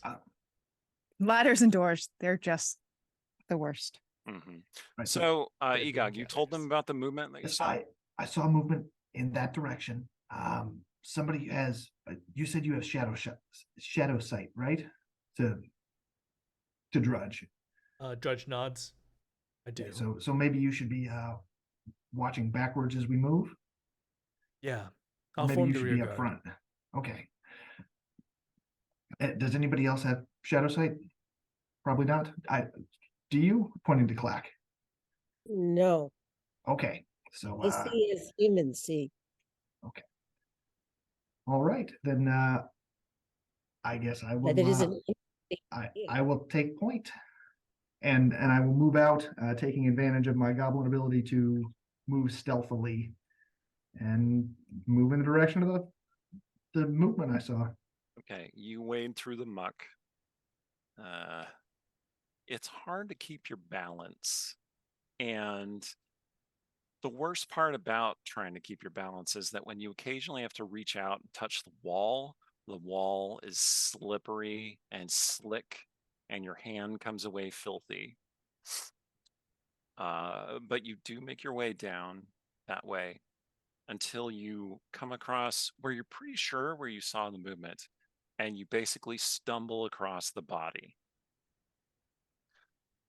At first, you're not sure what it is because it seems less like an actual living body and more like a discarded garment that somebody used up and cast aside when it no longer fit.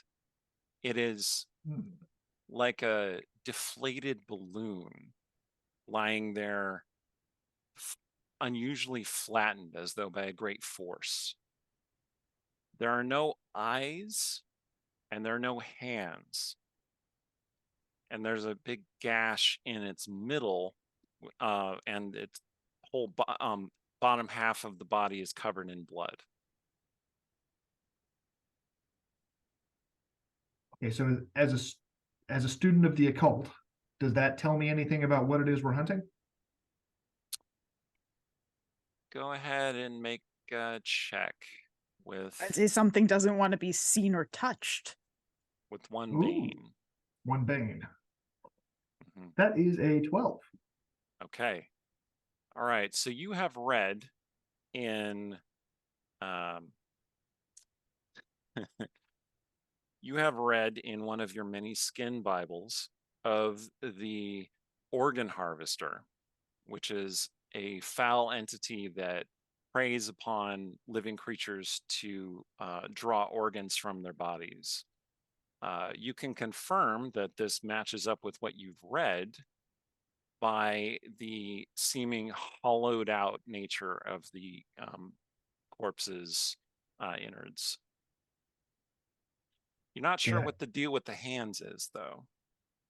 Organ harvesters aren't interested in hands. They only, they harvest organs, which they then collect in specially prepared alchemical containers to preserve them Yeah, for so we their might own be- nefarious purposes. So we might be looking at two things then. One that's taking the organs, one that's taking the hands. I So relay that. Egog is explaining this all to everybody. Yeah, I'm relaying this to the rest of the party. And the eyes? Are the eyes missing as well? They Eyes are are. missing as well. So Are eyes considered organs?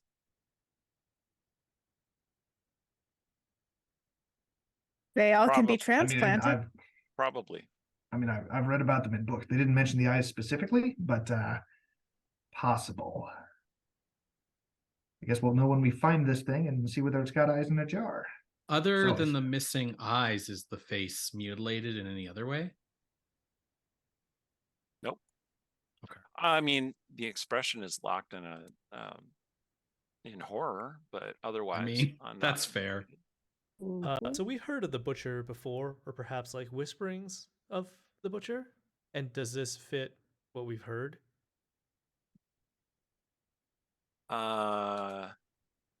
Yeah, yes, you've heard some stories of corpses that are horrifically mutilated and butchered like this? I go through the pockets. Okay. 1 second.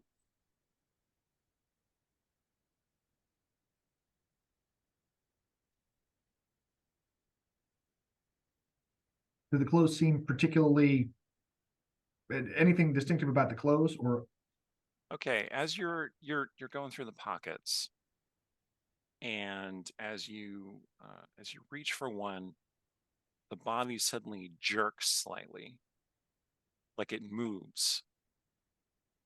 And I'm gonna need you to make a fear test. Now, in this case, what happens is it's just a d20 roll. Mhm. And you would apply your will modifier to this. and I forget, did we hit the point where we get a boon against fear Yes. So you have Okay. 1 boon against fear. combined with my -1? Gives me an 8. Oh no, wait, I'm sorry, 1 boon. So 14. Good. All right. You are not terribly shaken.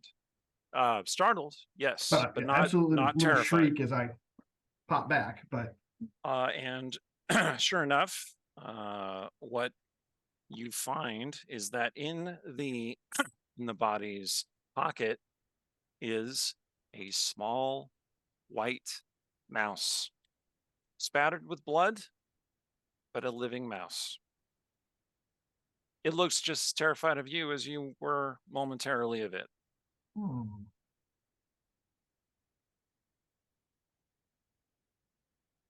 You wish to try and grab the mouse I, because it appears it's kind of quivering in fear. yes, I picked the mouse up. Okay, I'm gonna need you to make an agility test, please. That is a 14. Okay, the mouse starts darting away, but you catch it, and now you have the mouse in your hand. It's either a clue or a snack for later. Yeah, absolutely. That's what I'm thinking. So I turn around, flip it over. Anything distinctive, or is it just does it seem to be an ordinary mouse? It seems to be an ordinary mouse, like Seems perhaps being the operative word. Right. So all right. So perhaps the body had a pet mouse, and this is Yeah. that pet. all right. So this is my mouse now. So I go ahead and lick it to claim it, and put it in my pocket. Yeah, have it Uh-huh. seated in my pocket, so it's head can look around, and keep a hand on it for now to keep it from scampering away, but pet it occasionally. Yep, the goblin licks the Egog. mouse. Yes.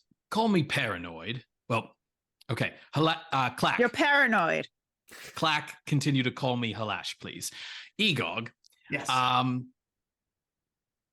Do you know of any ways to tell a shapeshifter apart from a regular sort of thing? Do I? Would that be an occult check or? Yeah, you can make a intellect test with a boon for your occult knowledge. It's not going to help. I rolled it. Yeah, that's a 3. Okay, so maybe demonic creatures can do that. You, I don't really know much about it. I not that I know of. I don't know of any ways. Fey creatures such as yourself are vulnerable to iron. So Mhm. when they touch iron, it usually impairs them at some point Mhm. in some way, and that might disrupt shape Yes, changing. yes. Do any of you have iron? I don't carry any because not good for fairies. Is the crude Morningstar iron? Is Clack iron? Yes, the crude Yeah. Morningstar is iron, and Clack is made of iron. Yes. Clack pokes the mouse. Yeah, just take them out of my pocket and gently put them up against Clack. All right. Nothing happens. Back in the pocket. All right, so we know it's not Fey. It might still be a demon. Everyone keep an eye on the mouse as we continue to investigate.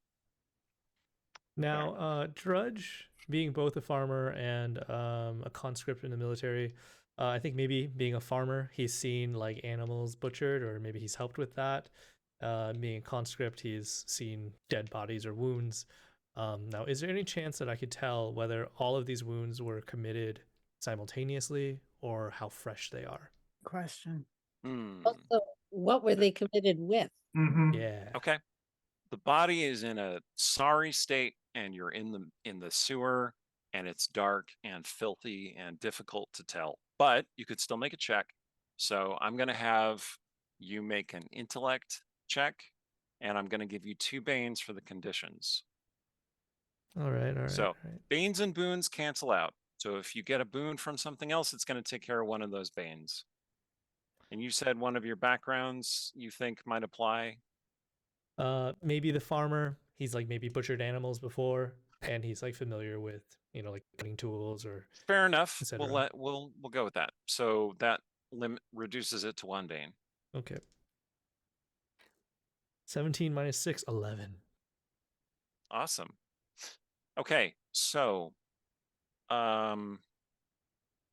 you are pretty sure that the massive wound in the body's middle that allowed them to remove all the internal organs was made with a fine slash of a scalpel, like a doctor's blade.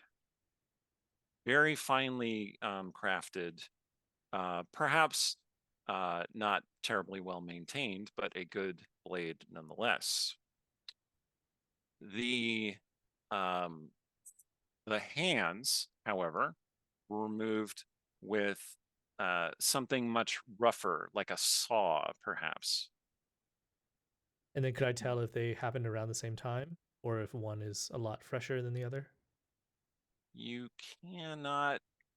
Well, you think that the hand injury comes from before the body was cut open to extract the organs. Did I miss this? Did we establish the gender of the body? I think we've done that yet. I don't think so. Hang on.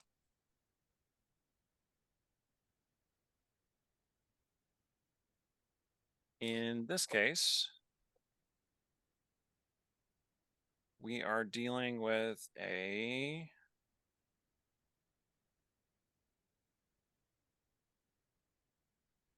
surely this has got to be there somewhere. Okay. We're dealing with a male body. Okay, cool. Human, right? Yes, as near as you can tell. It establishes the vibe, if we're building a pathological sort of. One other question, when we're talking about the hands, do they look like they were healed over? Or does this look like it was a recent amputation? Because we had established that many of the folks living in that area had amputations and This is a good question. weren't well done and didn't have good prosthetics and so on They and so do forth. look like fairly fresh wounds. Okay. But they had time to heal over then, or not at all? Doesn't appear so. Okay. Do they look like they were post-mortem? Near as you can tell, based on what all the information I've given, so this is just to clarify everything, they appear to be perimortem, as in they Okay. took place around the same time, and the organ extraction appears to be postmortem. Interesting. Hmm. You can't tell exactly how much time separated them. Do I know if organ harvesters take them out while they're alive, or do they kill their victims first? You're pretty sure they can do both. Okay. Gross. And how about the eyes?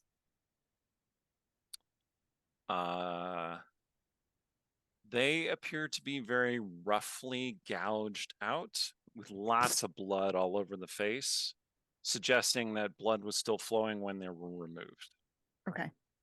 Probably removed at the same time as the hands. I'm wondering if Tess, Jen has maybe figured something out that Tess didn't, if Tess isn't smart enough. I don't know.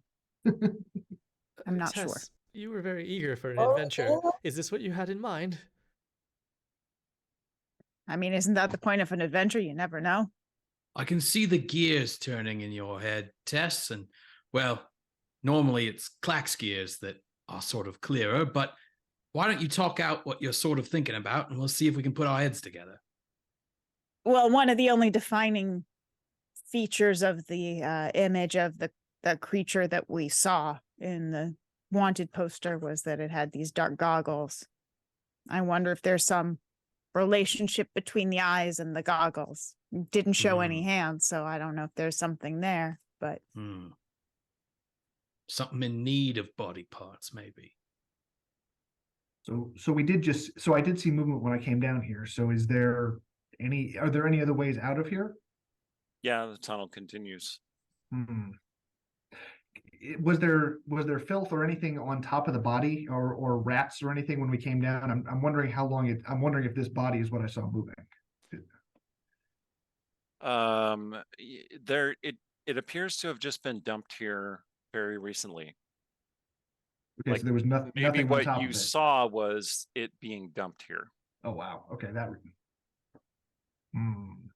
There anything about the clothing we recognize? Is there a house symbol? It's just or- kind of rough spun, destitute sort of clothes that, you So- know, you would expect somebody on the streets in the slums to be wearing. Do they have any notable feature that we can use to maybe help discern their identity? You kind of take a note of the various scars and markings on their flesh as near as you can tell to sort of describe for a portrait. It doesn't look like the image that you saw on the poster, and it doesn't resemble someone you recognize. Okay. Well, it sounds like we're not too far behind this thing. And if it dumped the body here, it had to keep moving. It's moving with a sack full of body parts. Might be slowing it down a bit. We might be able to catch up to it. All right. So. so before we where's go, the next location from here? Now, I will point out to you something that is probably strange in context, but you're starting to feel increasingly hungry. Even watching this, looking at this horrific thing, like you're starting to feel empty and hollow inside. I give the body a Carry good on. hard poke. I just want to make sure it's not going to respond somehow. It does not respond. Respond at It all. appears Okay. to be dead. Right. So we can either go down this tunnel some more, see what we can explore, or take Miss Tessa's suggestion and head to one of the other sites on the map. I think we have to go forward. We cannot go back. We can't go back. Yes. Right, the letter broke. Oh, Okay, So- let me pause and ask a question briefly. Are we set up to take a mid-session break, or Oh, are we yeah. just pushing through? Okay, so this would be a reasonable time for us to take, I think, a 10-minute break. Be back at midnight Pacific time. Yep. All right. okay. Don't go away. There will be more Doom. And remember, we are very close to our goal. Please go and donate. We appreciate all of your assistance. This goes to support Children's Hospital and the Children's Miracle Network all around the country. And Dungeon Scholars has been pleased to support local Children's Hospital for the last several years. And please help out if you can. Appreciate it very much. Don't go away. We'll be back with more darkness and doom. Yay! And we're back in that dark, dank sewer. We're still $25 away from this game's specific goal, and it looks like a little under 750 away from the overall goal for the Dungeon Scholars. If we get that 750 in the last hour of the game, or I don't know how long Extra Life continues after we're finished gaming, like you could donate in the next couple of days. I think that's probably reasonable, right? Mhm. Anyway, we're planning to give away some books and a nice little swag package that Yang Yang was telling me about, but that was 2 hours ago, and I don't strictly remember what we were gonna do. I know there are some books from us writers at the Dungeon Scrollers, and also some gift cards for Norse Foundry dice. Your source for all metallic caltrop like these fours that you could possibly want. Trust me, do not lose one of those in the dark beneath your filming setup. That's not a real story. Anyway, But it could be. but it could be and has been, and I have scars to prove it. Okay, so ready to go?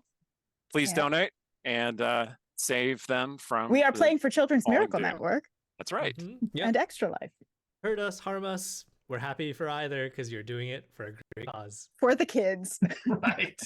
Harm us for the children. Yeah. Won't someone please think of the children? Make Make a us little- suffer so that they don't have. Yeah, all right. Anyway, so you're in the sewers with this body, and you are starting to feel hungry. Not for the body specifically, but your bodies are starting to feel weak and hollow. I'm gonna break off a ration, like a one of these. He's that Kit We've Kat bar. decided that they're protein bars, so canonically that's what they are now, and just hold it out to Tess. Eat something. Keep your strength up. Okay. And I do. Okay. And it's only after she eats. We that had to decide they were Kalash will. protein bars, didn't we? No. That's not going to come back and haunt us. You've been having such a good sale in the market on these. Why? So Tess is going to eat part of a ration. Alash is going to eat. Yeah, once she's eaten, I'll eat. Egog going to eat. I'm looking down at the mouse, Oh. and then I'll pull a ration out of my bag and break off a piece and munch on it. Grudge, you going to eat?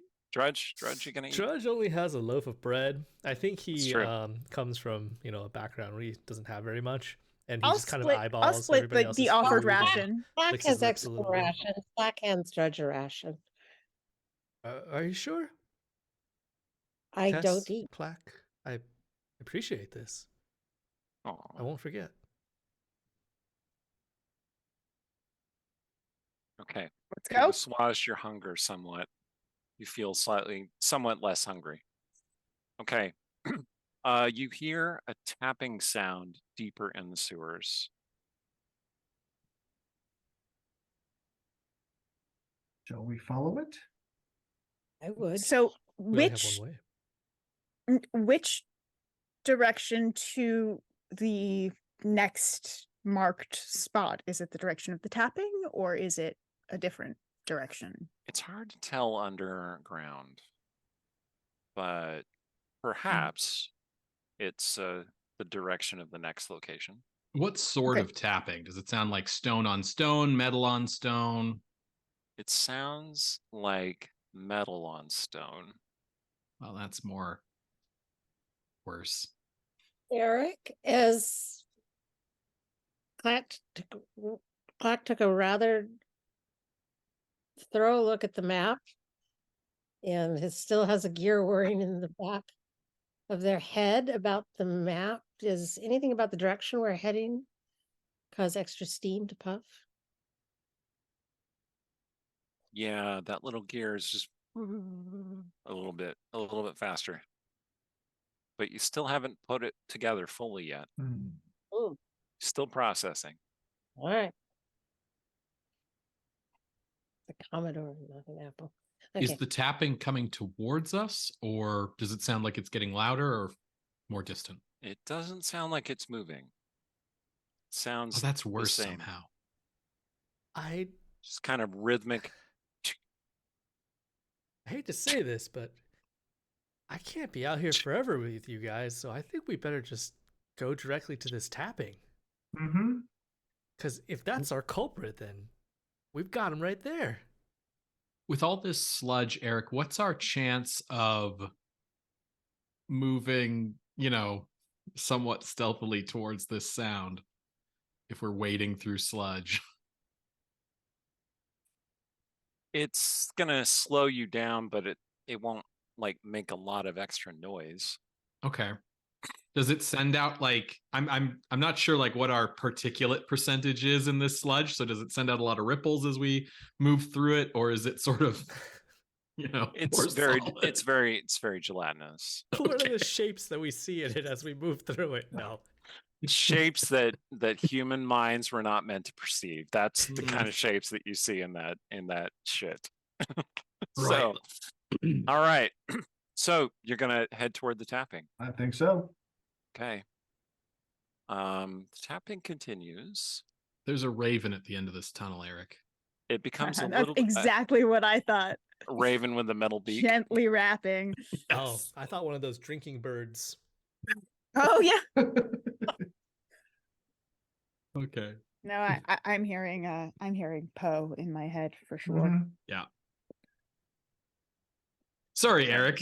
Rapping fine. at our sewer door. It's fine. And it becomes a little bit louder as you grow closer, and then it finally breaks off, stops, and you Wait. see a faint light trickling out a passage that turns off of the tunnel that you're on. Why do I get the feeling we're being herded? I think it is lured. Lord would be more precise, but oh, Mhm. well, it's so we're coming up to a T intersection. It looks like there's just a mostly straight tunnel, Mhm. and then there's a passage that just leads away from it. So if it's a T, you're in the upper part of the T, Mhm. and this is a T leading off to your right. Go up the intersection and look around the corner. Mm-hmm. Which of you is going to do that? I'll do it. You're all just gonna stack your heads around the corner, like okay. Scooby-Doo style. Hello, Yeah. hello, hello. It works. Okay. No, that's Egog, you're gonna Mhm. sneak forward. Are you That- trying to be stealthy? absolutely, which is why I'm the one going. Okay, That, I'm gonna need you to make an agility test, please. Goblin stealthiness. And just tell me your results. That is a 13.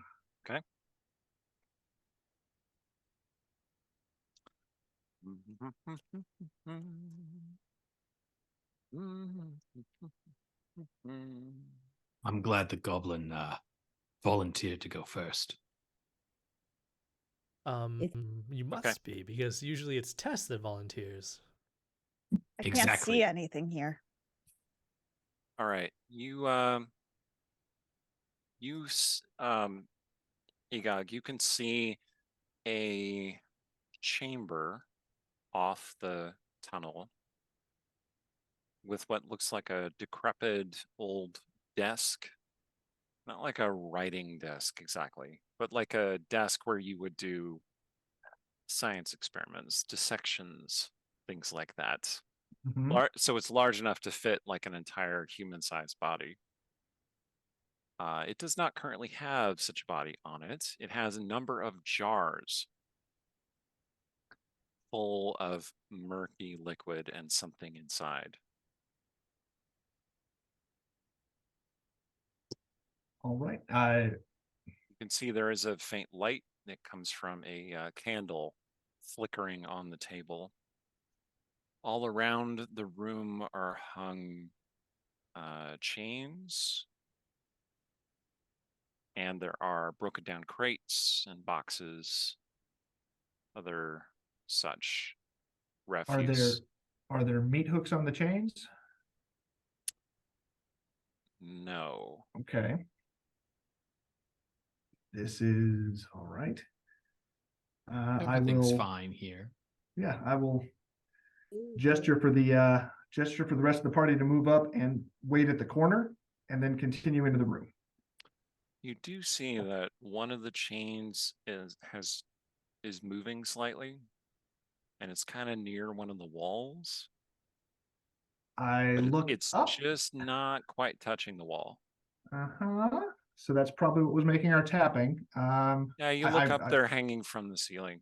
It if you had to guess, you would think that this room, these are really ancient chains, heavily rusted, and maybe they look like they've been disused for a long time.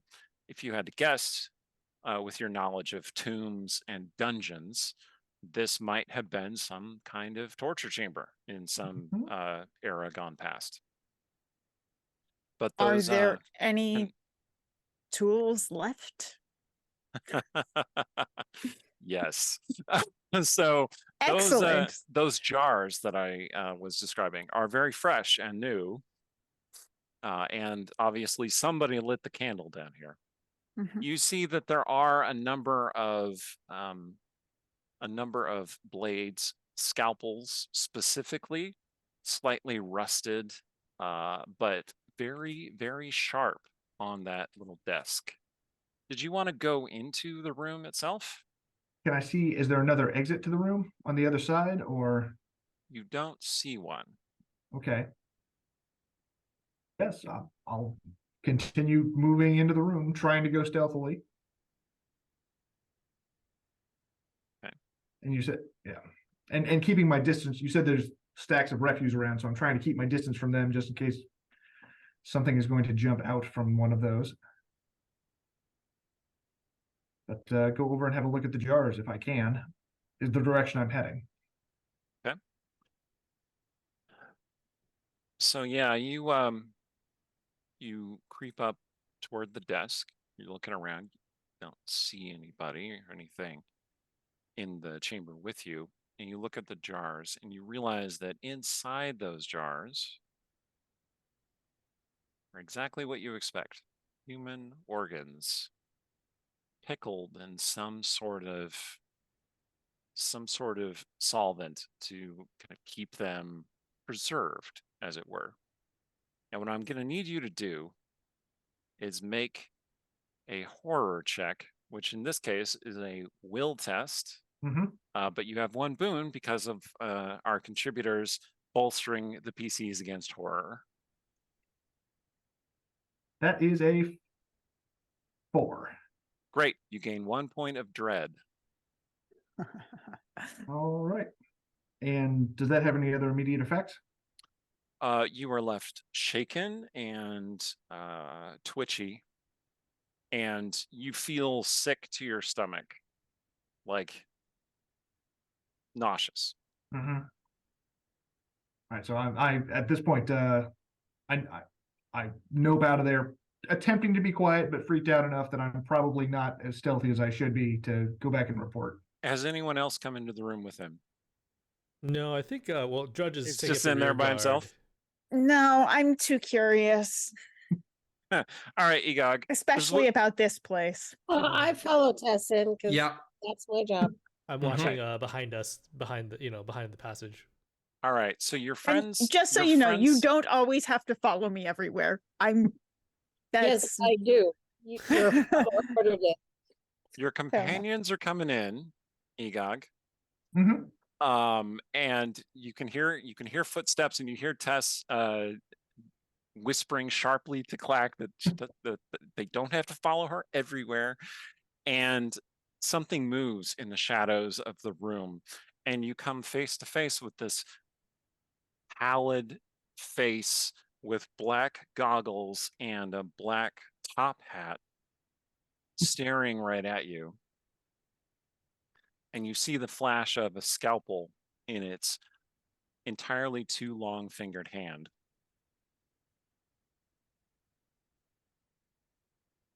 Sorry, did only Egog see that, or did we all see that? Only Egog saw that. Well, since I And already I'm have a gonna point need of you. dread, I'm gonna need you to make another horror check. I was gonna say I'm absolutely time- shrieking. Since This time you're gonna get one bane, but it's gonna cancel out with the okay, boon that you had. So that's still a will check, right? correct. That's a 12. Okay, so you don't immediately start screaming your head off, but the figure looms there before you, and it is attempting to grab you. I would actually say I absolutely do start screaming my head off because Okay. there's no reason for stealth if it already sees me. and I want the rest of the party coming in. Okay. It grabs you and puts its scalpel to your eye, like right up against your eye, and then turns to where the rest of the party is coming in,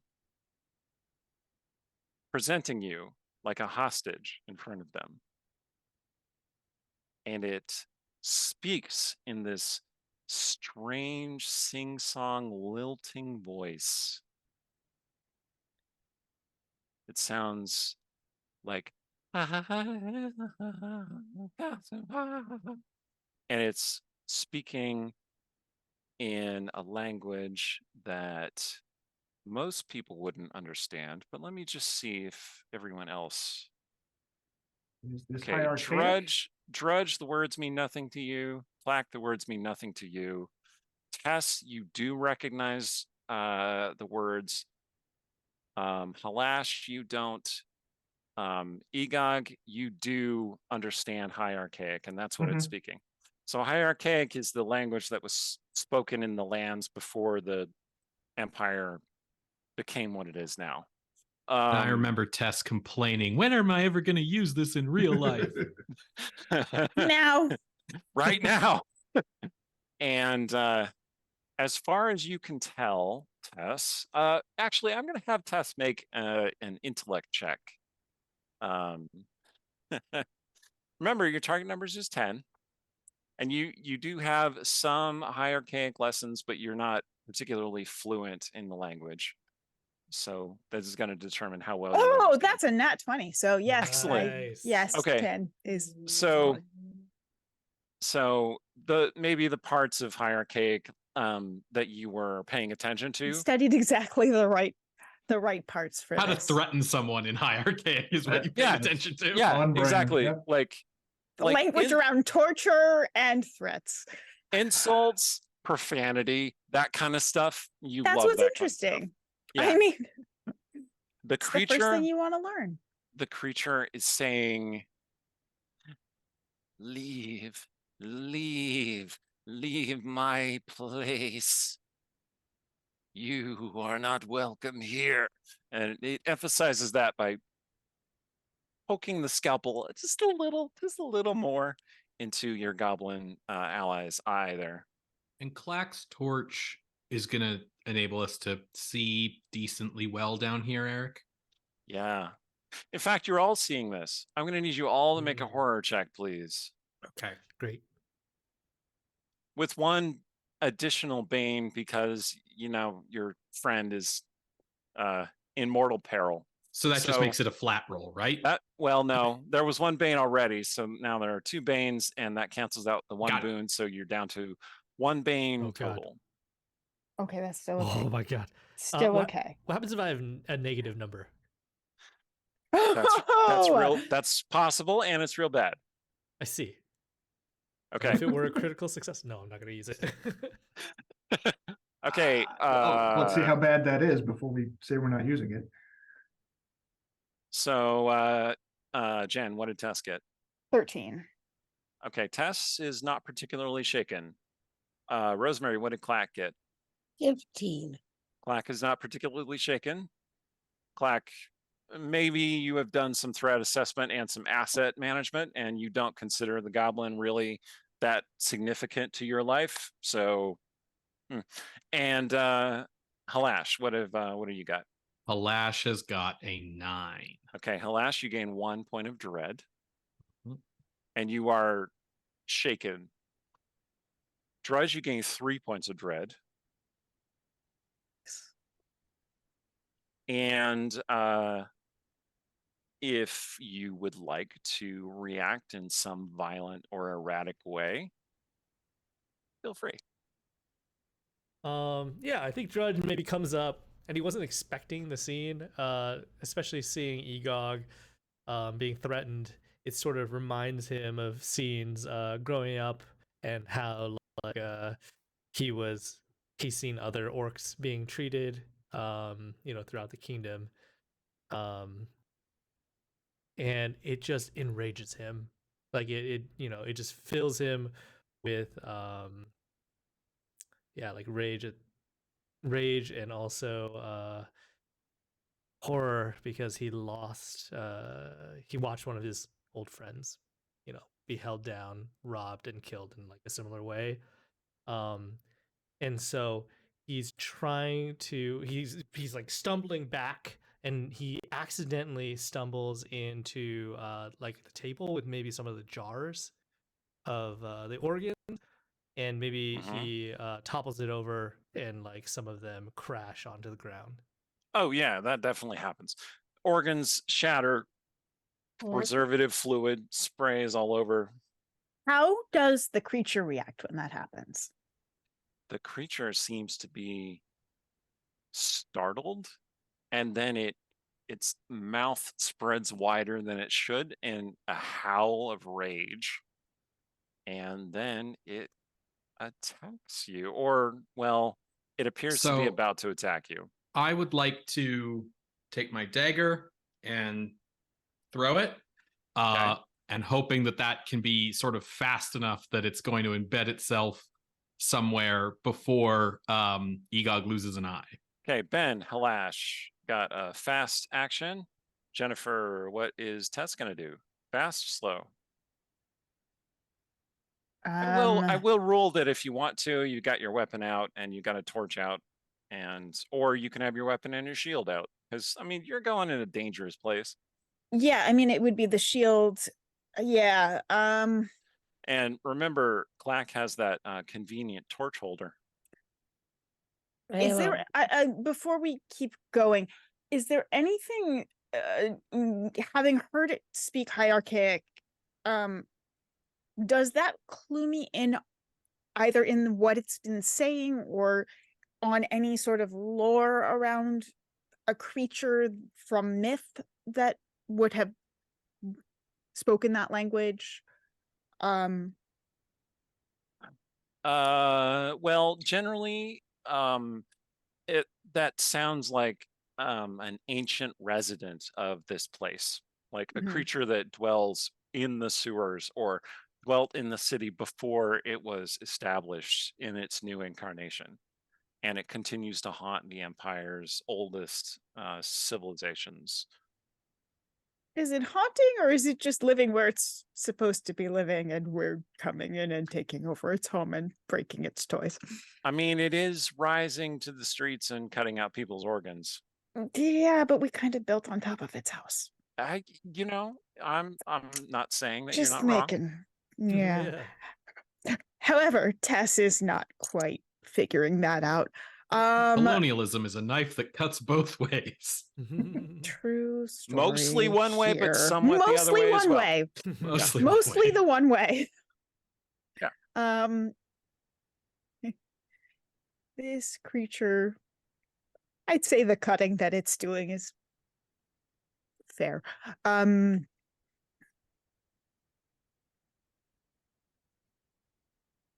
What does charging do? I'm gonna go ahead and try and knock it down. Okay, you're just gonna take a swing at it. Yeah, Whether that means hitting it or tackling it over. tackling it. Yeah, trying to get it off. Okay. Of Egog without harming Egog. Okay, Clack. It's close enough to attack. Yeah, so you Fast- can either fast action just attack, or you can do something more complex, which would be a slow action. Clack is not complex. Okay. Fast. Hit it on top of the head with the axe. Egog, you can still act. You are restrained I- by the creature, but you can still act. Definitely taking a fast action because I want to go before it. I'm going to try to escape. And Drudge. Maybe Drudge saw that this creature seemed enraged when the jars were shattered. Mhm. So he's going to try to scrabble despite his growing fear and like pick up some more jars in his arms, and he's gonna get ready to throw the jars.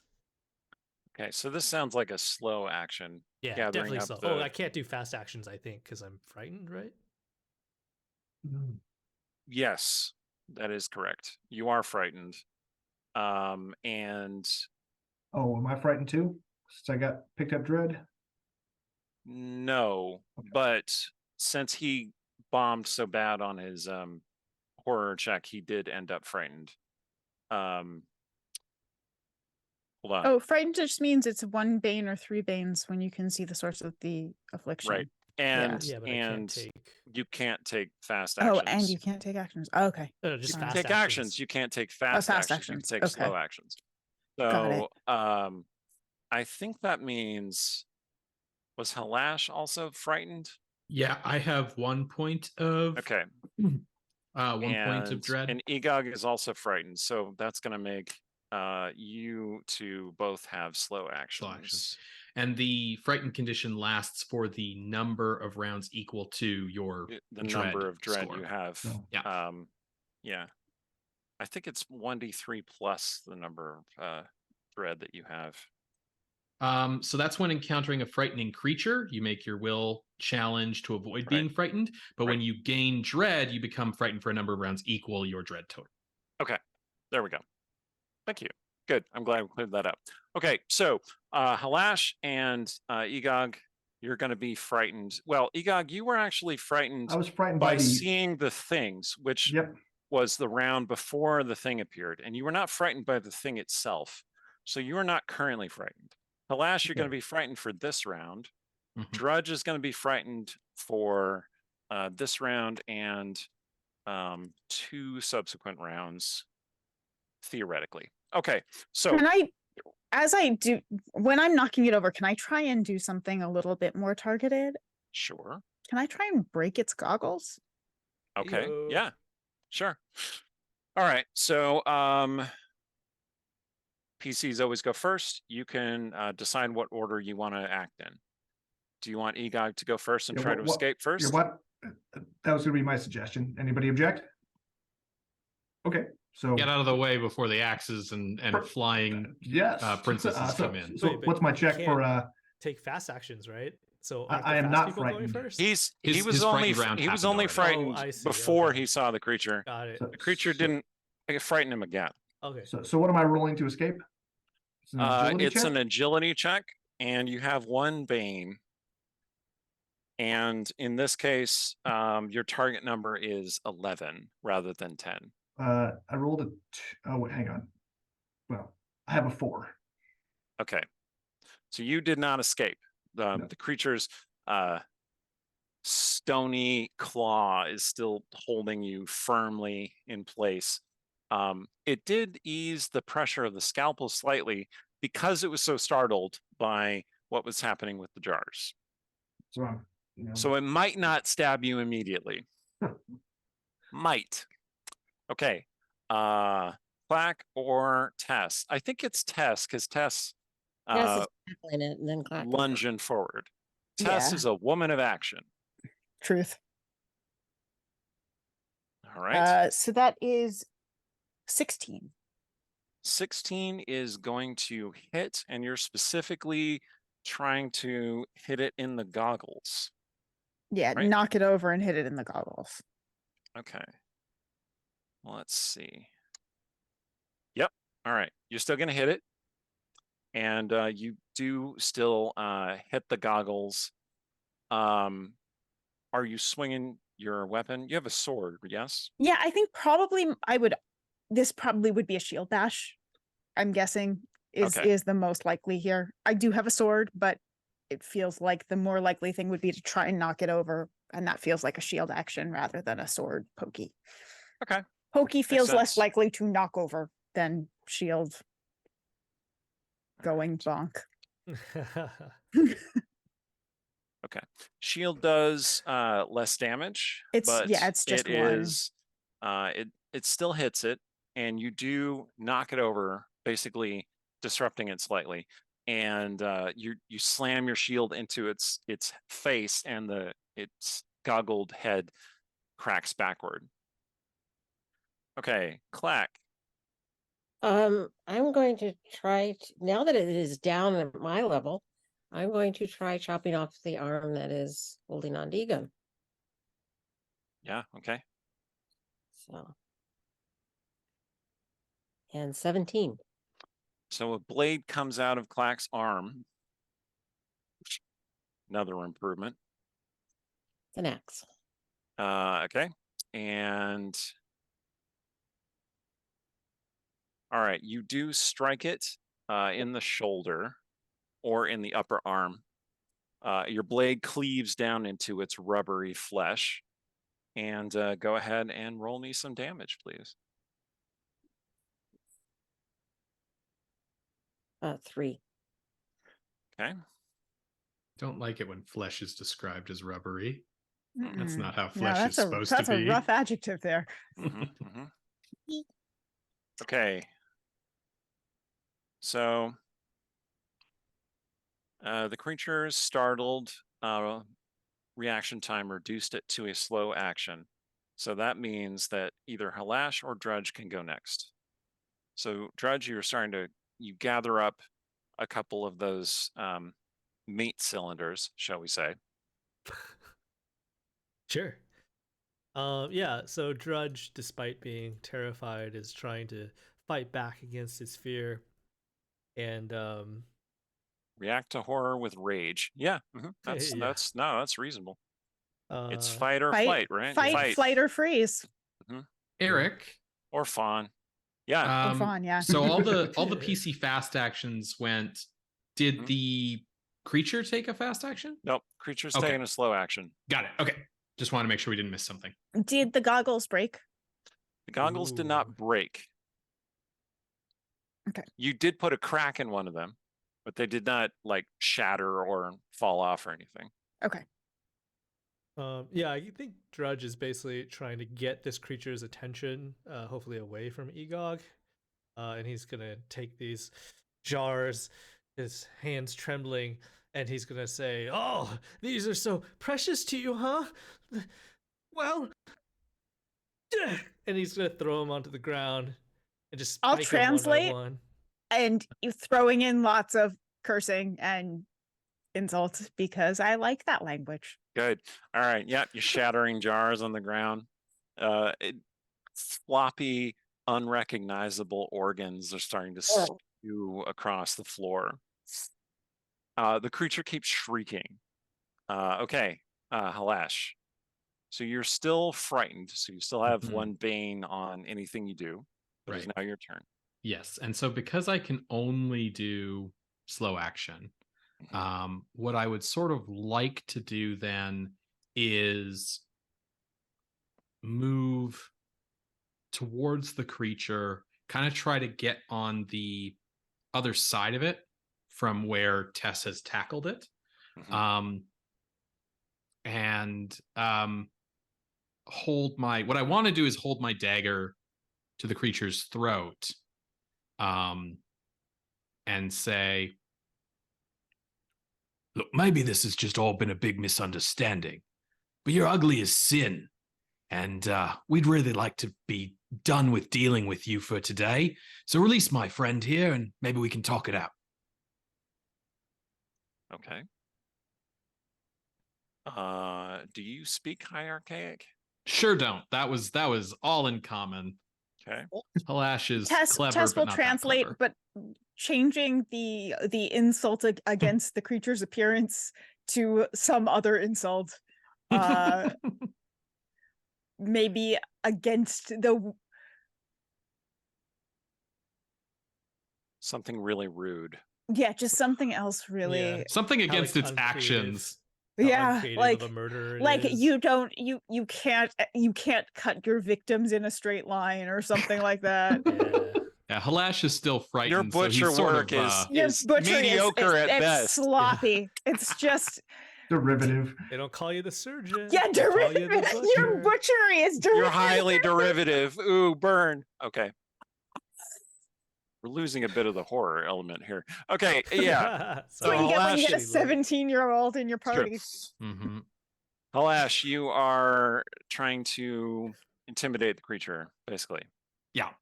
All right. So I'm going to need you to make you can either do will or you could do strength. And you're going to have one bane because you're frightened, and you're going to have a second bane because you're not speaking the correct language. But do I get a boon because Tess is translating for me? No. Okay. Well, worth a shot. Tess is having a good time though. And really, Uh, that's what's important. Tess has is. had like the best time during this adventure. It's, I mean, you think about what high school is. This is a walk in the park. Your I feel like protein your bar roles have fueled also. strength- yeah, Yeah, my roles have been lucky. your Yeah. protein bar So fueled far. strength has like not failed a single time that you've tried. I mean, Uh, strength is what she leans on, though. Like that's the second I have to do anything else. I'm Yeah. So the D20 roll was a 10. The two, oh, that's right. You don't add the Banes together. You just take the higher one, right? Right. You just Okay, take good. the- That's not as bad as I thought The it was worst for a result. moment there. Okay, so then that's a 4. Okay. Yeah, you did not succeed in intimidating the creature. Maybe you should Well, just. it doesn't seem to respond. Clatch is a little confused. Clatch is just going. Why are we trying to talk to this thing? Okay. Tess seemed to want uh, to not kill it immediately, so I'm following my lady's lead. Yeah, It's not clockwork soldier just keeps hitting it. Ba-da-ba-ba. Okay. The harvester cuts Egog's eye out. What? Oh! Egog, you take 6 points of damage, Ooh, wow. Okay. and you are now bleeding from the face and shrieking in pain, no doubt. Oh, wait a minute. He was cut on the arm that he's trying to cut. That didn't hamper him. and It- I'm it on didn't seem top to. of it with a shield too. These things are extremely doesn't matter. effective at what they do. I mean, Fair Eric enough. did say that it was already like right here, so it really Yeah. just takes the. It's you know, true. He crit him, is what happened. Oh, Ooh. Fair enough. So, okay. but he does release Egog to go crying blood into the floor as he stands up, and then he kind of like he skitters back. It's this weird sort of insectoid-like movement, and he skitters back toward the tunnel as though fleeing his sanctum. And he continues screaming at It's you in fleeing. high We get a arcade. free attack on him then, right? If it's He fleeing. has an ability which allows him to get away without provoking those attacks. He is not all the way gone yet, though. There's still Mhm. another round. So, Take a fast action and hit him again. okay. So, at this point, he is not immediately right next to you. So, if you're gonna do a fast action attack, it's got to be a ranged attack of some kind. Okay. If you want to run up and attack him, it's going to be a slow attack, a slow action. Okay. Let's get Drudge first. Drudge, you're still frightened. But okay, Well, I Drudge, have to as take a you're slow smashing those things, you feel this reverberating voice. It's not exactly a voice, it's kind of like an empathic thing reaching out to you. It makes you feel stronger and powerful when you're smashing the things, like encouraging you to unleash your rage and reassert yourself, and your frightened condition goes away. You are no longer frightened. You still have one of the cases in your hand, and you have the Morningstar in your other hand. What do you want to do? Fast or slow? Let's go fast. Okay. Tess, fast or slow? It's gonna have to be slow because I want to attack. Okay. I got nothing. Clack, ranged. fast or slow? Slow. Okay. Egog. Quick point of clarification. Is the eyeball completely gone or is it now dangling? It is completely gone. Okay. Slow. You're like, because that makes a difference. Like, Well, do yeah, I fast or was, slow. try Yeah. to save it if it was Okay. still Alash, attached. Fast or slow? Fast. All right. So fast turns are going to go first. Drudge, you're going to go first, or Halash, one of you two. So I'm just gonna try and do what I wanted to do originally, which was throw my dagger at Hurl the the retreating dagger at him. Christian. Yeah. Okay, great. Go ahead and attack. Okay. What's the ability for a thrown weapon? Agility. Agility. Okay. Okay, that is a 12. 12 is gonna hit. Hmm. Roll me some damage. All right. This is but a D3, hmm so that's 3. Great. All right, your dagger sinks into its flesh as though into a basketball. Ugh. All right. Drudge. Now, how aerodynamic, how well do I think I could throw either a club or a crude morning star or one of these jars? Crude Morning Star, 2 Banes. One of the jars, 1 Bane. You know what I'm Um, here for. Oh, hey, Amanda Cherry just donated $20. Thank you so much, Amanda. Thank you. Awesome. That makes us $5 away from our goal. Oh, Amanda bought a Bane. Okay. Oh, Okay, so in honor of Amanda, throwing the Morning Star, 3 Banes. Throwing one of the things, 2 Banes. Okay, I'm gonna throw one of the jars and Okay. Drudge, he didn't know. Thanks, he... Amanda. Yeah, thanks, Amanda. I'm so happy that you donated too. But okay, so he doesn't know where he came from, but he's always had this pouch with this like mysterious spongy talisman inside of it, and it grants him a little bit of luck a few times a day, and so right. he wants to evoke it right That now. that pouch feels extra warm, by the way. Sometimes it's almost like it communicates with you. Yeah, maybe it's something about the rage that was kindled within him. You sense like sort of a resonance there, Mhm. and so that one boon, and then did you say 2 Banes? So now it's just 1 Bane. No, it's just 1 Bane. Okay, let's try this. To throw the jar. And I think, oh, yeah. All right, go ahead.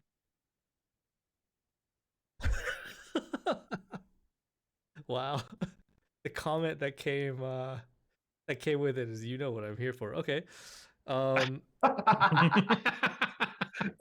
here for the Banes. Okay, so that's a 0. Okay. All right, so you bring back the thing to throw, and you squeeze it so hard that you crack it, and it spatters all over you. Isn't it good to put his shirt away before he started this fight? Yeah. Ooh, he was thinking ahead. So yeah, the fluid drains over your face, and something wet and soft slops against your forehead. Just pick it out. Just look at it real quick. It definitely looks like a heart. Oh, just And you take 1 point of damage as acid like sears down fresh scars on your skin. Ooh. Thanks, Amanda. For the children. For the children. Okay. Horror for the kiddos. All right. So Fuck. the creature just starts tearing off down the corridor. It took a fast action and is just moving. You could still run out into the corridor and possibly hit it with a missile weapon of some kind. So you'd say it's basically 2 movements away. Well, yes. It is To 2 keep movements. it simple. 2 movements more or less to get within melee range of it. Yeah. Its speed is 12, so it's kind of faster than most of you are. Mhm. So Egog, Tess, and Clack can go at this point. Yeah, I have like literally And Everything's attached, so I don't have anything I can throw. I have a sling. I guess I will move out into the corridor and, despite my sudden lack of depth perception, attempt to get it with my sling. I was gonna say you could pick up Egog and throw him at it. Yes, yes, do it. Throw the torch. Everything Do it. burns. Okay. So Egog, you step forward with a suggestion, Well, and you're gonna go up and use your sling. Okay. I mean, Actually, supposedly I have a spring inset dagger. Can we use that? Yes. Okay, we'll throw that. This is a D3. Okay. Agility? Yes. Any banes? Nope. Black's the best. So 1. That's a dagger that goes off into the dark. Okay. So yeah, it's springing out, and it doesn't spring quite as well as it really should have. It kind of grinds to a that. halt. Yeah. I knew I should have Uh, tightened that gear before we left. So let's see. Hold on. I'm just gonna look up one more thing. But go ahead and do your thing, Egog. so that's an agility roll. Yes. And that is a 7. So my bullet goes Okay. wide. Yeah, your sling bullet goes wide. I mean, again, one eye, so you know, That's understandable. yeah. Okay. And we can only do ranged. We can't do, or We can't get up to it. I mean, you Okay. can use Then- all of your action to just run after it. I just In which wanna- case, you will end up basically level with it. I just want to remind us Oh. that we still have 1 critical success bank. That's right. So Jen, let me put it to you this way. If you want to just run after it, you can catch up with it, and then on the next round, you could take a fast action to hit it before it can move away. Right. 'cause But- PCs always go first. You will be the only person near it. right. That sounds like something Tess would do, doesn't Sounds like Mhm. something I Yeah. would do. it? Yep. Okay. Okay. Yeah, So let's just be real. All right. We got 10 minutes to go. Tess goes charging off down the corridor after the thing. And we have 1 critical success left. Despite Halash maybe telling her not to do that, she's It's at this point, it's kind of like a off she goes. Off she goes. I mean, running off into certain doom. So Tess, I guess, is fast on this next round, right? Okay. What about the rest of you? Drudge. Well, so I didn't get to go last time though. So this you- Well, this that would- was You this took would the be double the move, right? this would be double last moves. time would be my the double move. move. Yeah, yes, was the yes. end. Last of round was you Perfect. moving all Sorry. the way up to it. So yeah, you ran up and basically caught And up so with now, it. yep, cool. The thing is hobbling off down the sewer, moving in this kind of weird swaying manner. Slow for Drudge. Slow. Egog. Slow as well. you're still Hoping Jen bleeding. slows it down for us. Oh, Egog, you take 1 more damage from your bleeding wound. Oh, in that case, fast. Because I'm why? Okay. Clack. Would slow allow me to get up to it and then hit it? If you take the entire round to move entirely without attacking, you can catch up to it, Okay. I will, which I would will- require a slow action and basically a double movement to get to it. yeah, and actually Clack moves a little on the slow side. So Clack is Right. moving after Tess because that's what You basically need Tess to engage it in combat and slow it down at least. that's fine. That's fine. Clack is moving up because it's all about staying up with the mistress. And Halash. Yeah, same thing. Gonna do the double movement, slow Okay. action to get up to it. So Tess, good news. You have caught up with the creature. Bad news, it whirls to face you with its bloody scalpel in one hand. And you see its cracked goggle is drooping off of its face. And you see that under its goggles are just these pits of blackness, no eyes. Go ahead and attack. Mhm. I'm gonna attack with my sword and Do I also get my shield bash in? You can only attack with one of the weapons. Then we'll go with the sword. Mhm. And that's going to be my strength or my agility? Strength, I believe. And are you aiming for any particular part of its body? Arm with the scalpel, head with the goggles, etc. Yeah, probably arm with the scalpel is going to be my best bet at that point. Since if there's nothing in the eyes, it doesn't seem like there would be light sensitivity happening there, which was my hope Yeah, initially. fair enough. Jen, is so your strength better than your agility? Yes. Okay, great. So it's a 16. Yeah, that definitely hits. Okay. And do me some damage, please. Yes, gladly.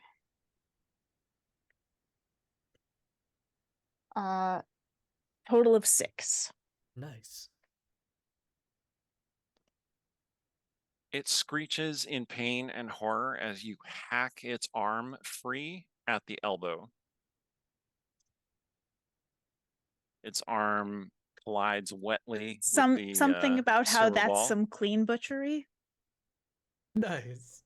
That's how you do it. Because Okay. if there's something a teenager doesn't know how not to do, it's stop when they're ahead. And tempt fate. Egog, you were taking a fast action. I was going to try to staunch the bleeding because Okay. I'm at 1 health.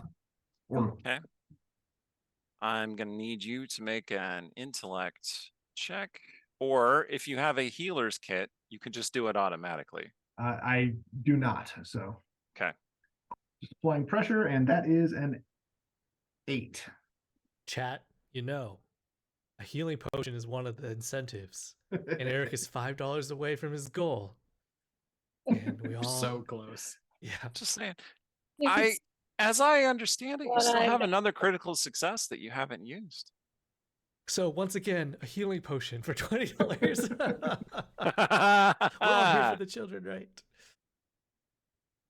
Okay. All right. The thing now driven mad with agony is going to just try and tackle Tess Mm-hmm. into the filth of the sewer. Here we go. Big mistake. Oh boy. Oh boy. Okay, yeah, it slams into Tess and she goes under the filth. Ooh. Tess, you take 2 points of damage.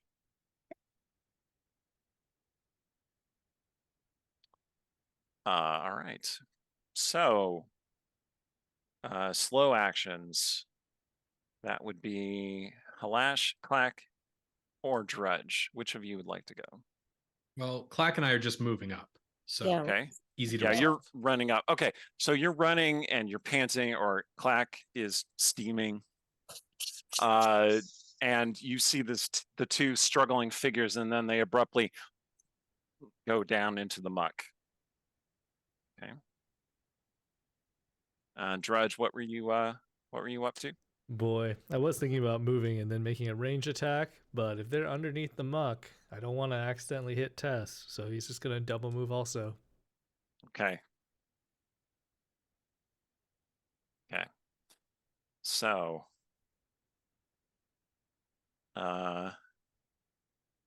you're now standing in the sewer. The muck is up to your thighs, basically. And you're groping around trying to find the two of them. Tess, you're being held under, drowning in the sewer muck. And somebody, Original Angston, says in the chat that we hit our goal. So let's just see if that's going to make a difference to what happens right now. Oh, how nice. Yes, somebody kicked in another $5. So Hey, thank you so since- much. Thank you, Thank Jeff. you so much. Appreciate Thank you, it. Jeff. I thank you so much for all you're doing for the children and for helping us raise this money for them. There are a lot of young people who have health challenges that need specialized care. I live right next door to the Children's Hospital. I occasionally mute my microphone because Life Flight will fly over my office, like directly over my office, like 20 feet above my office. Anyway, and it is something I live with every day. I see the hospital as I go to do stuff, and I'm glad to have the opportunity to help them out, and I appreciate all of your help as well. And for that reason, a shape emerges from the muck, dripping in slime and grotesquerie.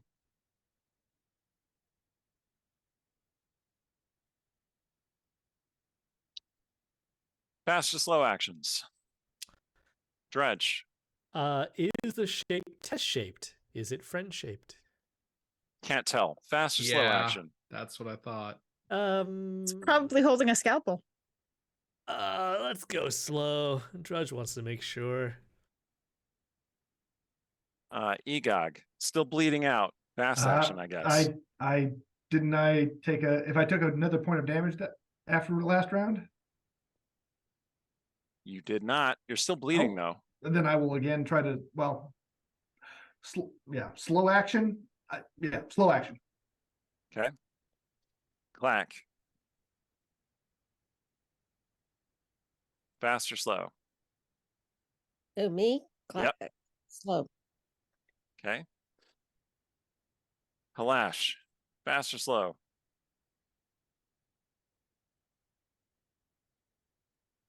Part of me really wants to gamble, but that's not Halash's MO. So it's going to be a slow action, just basically to see what this thing does first. Test. Fast or slow action? Contextless.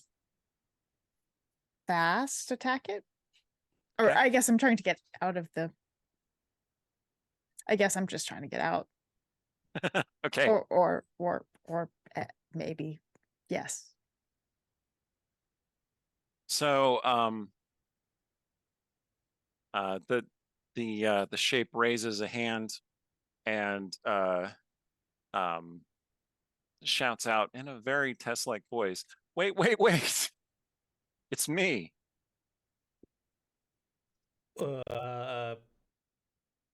What do we do? Do we roll something to see if we're fooled, or Egog, where's the mouse? I'm way back. I told you. I told you. Is it missing an arm? You But- can't. Egog can't I'm tell. not, I'm not there, but I'm too far back to see. You're like, I can't. Yeah. Ah. I don't know.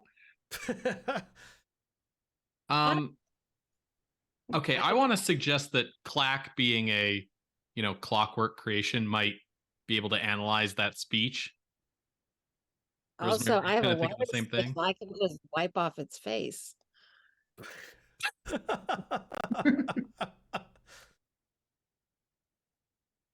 So, Clack squirts water in its face to knock the muck off.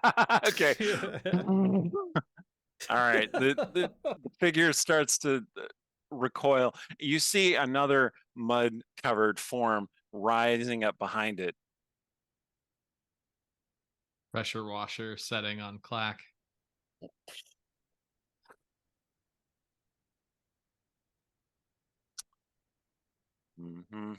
Okay, you start spraying it, and then this form from behind just hacks the thing down with a sword, just and it just flops down into the muck. And you see Tess, her hair in messy ruin, and like covered in filth, but looking victorious. Eh, Tess? How do we know that's the real Tess? And I just start charging. forward to whatever's next. Okay, Yep, okay, that's just our- wait up. Yes, yes. All right, she goes running off down the sewer. I do want to, if I can, Mhm. grab its scalpel from the arm I chopped off. Free scalpel. Yeah, that's Pretty reasonable. scalpel. Like, If not, it's you okay. hacked it down, and everyone's standing there like, what?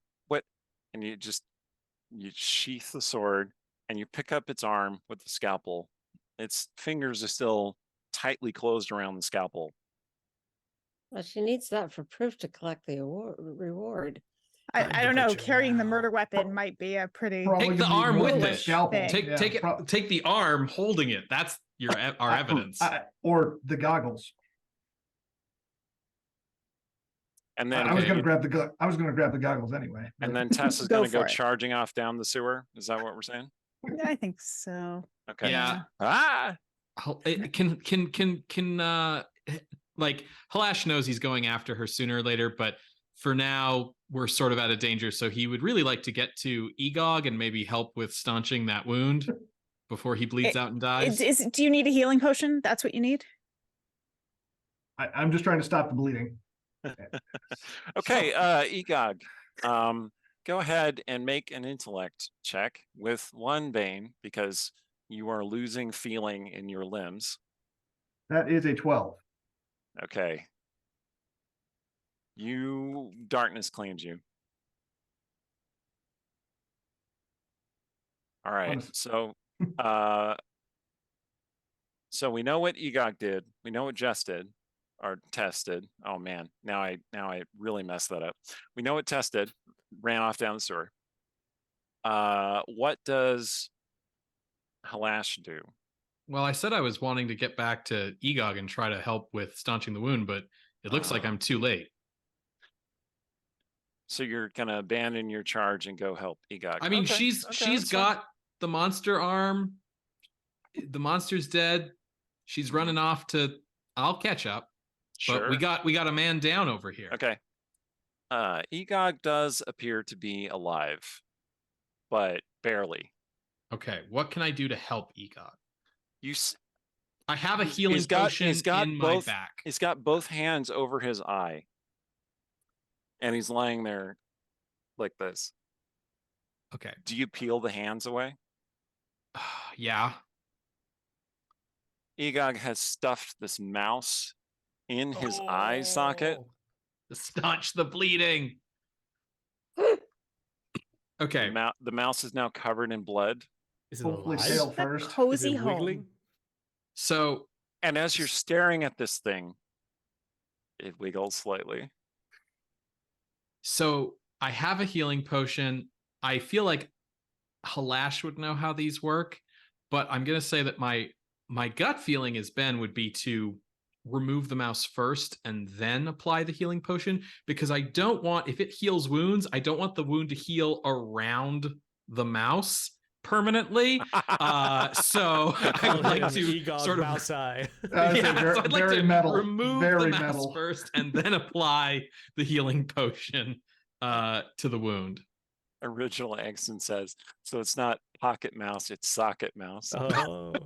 Well done, sir. Very good, very good. I love this buddy comedy for Egog.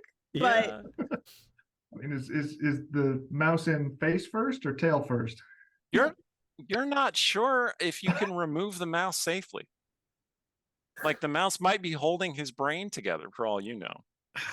Okay. We're munching on it. All right. Well, I will. God. I mean, okay, wait. I should be able to see whether it's in head first or tail first, though. Are you gonna try and remove the mouse?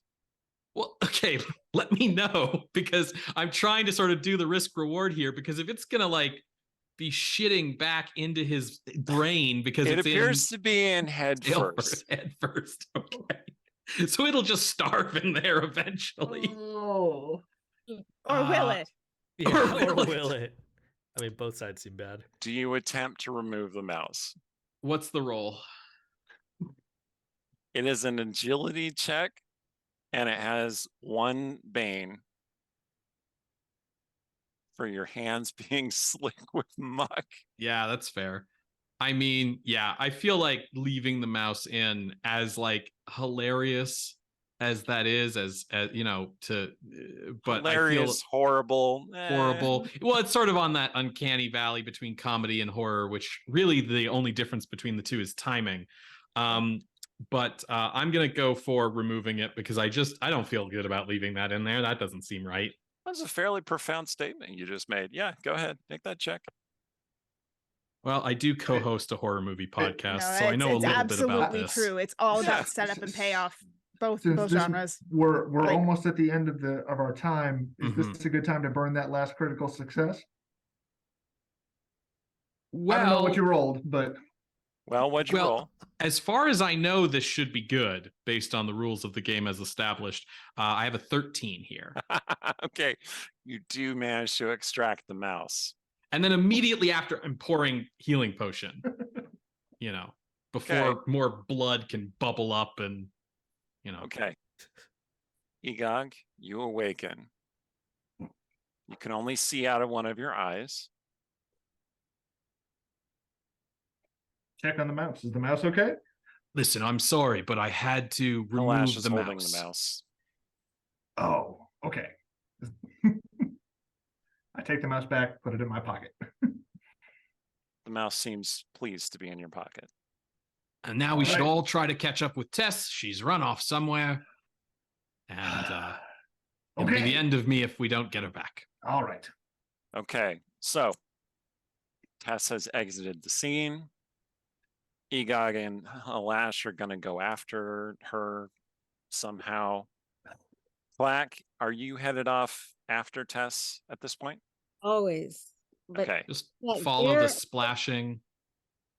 has that gear ever sprung though? That has been tick tick And- tick in the back of my head. Yes, in fact, now that you have seen that workshop and have got a sense of the tunnels, it seems that the sites of the murders and the ways the tunnels are moving are pointed seems to be outlining some kind of sigil, Hmm. Oh yay. a demonic sigil. Mm. Okay, Got that from hell Love energy. it. I Yep. love it. Drudge. Um, What's the last thing that you do? Not before you die, but before the game ends. okay. Okay. So, as Tess is running off, did Drudge get any sense that it was like normal Tess running away, or did she seem a little too eager to take the scalpel and the goggles and? I didn't take the goggles. I Oh, only didn't took the take She only scalpel. took the scalpel Okay. Okay. Yeah. and, mean- the half of an arm that had the scalpel in it. Yeah. I mean, you know, Uh-huh. somebody said something about her family, you know, in the past. That was a and, joke. I mean, And well, did Tess run off blind? Because the light source wasn't traveling with her. Yeah, technically, yeah. so you know, is there She something that plunged. makes She sense? plunged away into the darkness. It's true. I Do did. you I pursue didn't her? even think about that. Could I sense whether she was just being eager, or whether there was like more there? Yes. You can pursue her. She will be of use to us. What's happening? Who's talking to me? The little demonic organ is talking to you. The heart? Okay. Embrace your destiny. Can I resist and crush the heart in my fist? Sure. That's metal. Make a will check with 3 Banes, please. Oh my goodness. I'm just gonna use a critical success. Ah, there we go. Ah! Okay, you take it out and you start squeezing it, and as you squeeze it, you feel this pain in your chest, And the more you squeeze it, the more it hurts, like an elephant sitting on your chest. Ooh. Oh my goodness. And it starts laughing at you.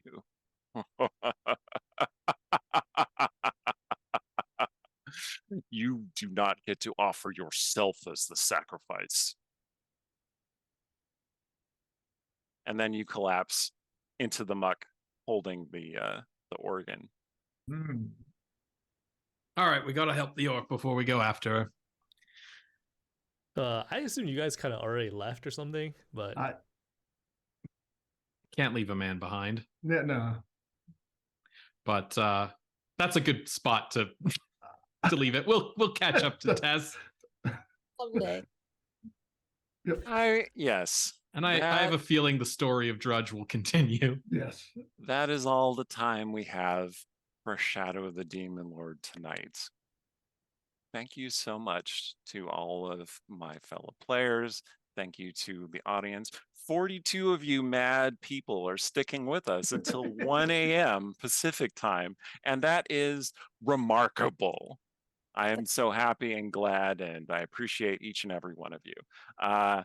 We haven't quite hit the overall goal for the Dungeon Scrollers overall, but you can still donate for a little while hereafter. I'm not sure exactly how many days it is, and it's too early in the morning for me to look it up just now. So we'll run please it for a check it out. week. Run it for a Yeah, week. yeah, it'll be running for this next week. I want to remind everybody before I hand it over to my wonderful players. Thank you so much for playing. You did so great. I want to remind everybody that our Star Wars actual play Quadrilateral is premiering on Monday at 6 p.m. Pacific time. You should definitely go and check that out. Or if you are watching this video after it has been 1 in the morning, it might have already premiered, in which case go check it out on YouTube and or Twitch replay, because that show we finished recording last week is amazing. You will love it. Highly recommended.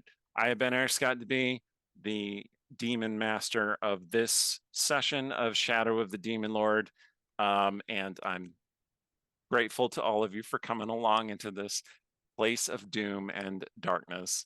And with that, let's jump over to Yang Yang. Hey, what's up, everybody? I'm Yang Yang Wang. You catch me here on Mondays doing Concentration Check with Aaron M. Evans, or playing Wednesdays in Fearful Symmetry. Like Eric said, we got some other cool content coming up, like Quadrilateral, which is going to be our first Star Wars game. Please do check that out. And, I've been doing this for 20 hours now. Oh, hey, welcome, Raiders. Great time. Yeah, here. some people showed up right at the end. Yeah. Donate to our Extra Life page, Raiders. Thank you so much. We appreciate you. Yeah, we're at the end of our Extra Life extravaganza. We did about 19 hours worth of games today. Raised over $2,000 so far for Extra Life. We are still a little bit away from our overall goal, but we're going to run that for the rest of the week and see where we get. And thank you, everybody that's already contributed, and thank you to those who have stuck around all day. There's been a lot of you, and I've really appreciated you, and it's been a delight to see all your comments and jokes in the chat. It's really helped keep me going. So with that, I'm going to kick it over to Jen. Hello, I am Jen Kretschmer.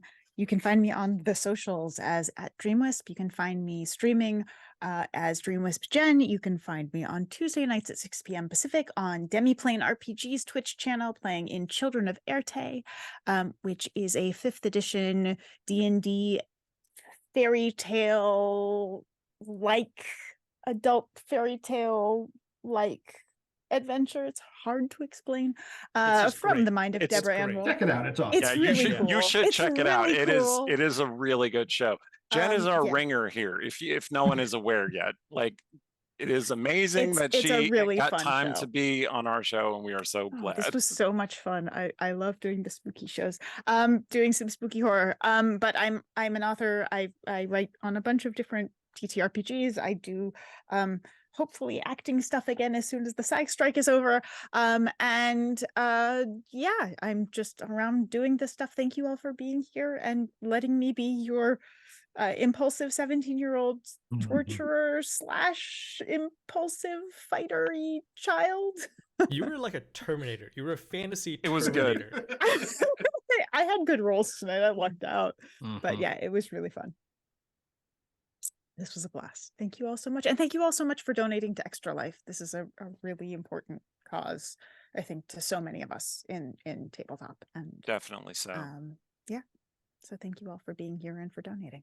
Let's go with Rosemary. Hi, I'm Rosemary Jones. I'm an author. I just want to put a shout out if you'd like to meet Eric Scott DeBee and me in person. We will be doing a reading on November 28th at Distant Worlds with 4 other amazing friends. It's called New England Weird from Northwest Authors. There will actually be food for the audience, and we're going to have a bit of a party. So hope to see you there on November 28th in Seattle at Distant Worlds Coffee House. And you'll be reading one of your I'll be reading my next Arkham Horror, which is The Bootlegger's Dance, yeah. which is coming out this month. It is a Christmas story set in the Arkham Horror game world. And more horrifying than that, it might even have a happy ending. What?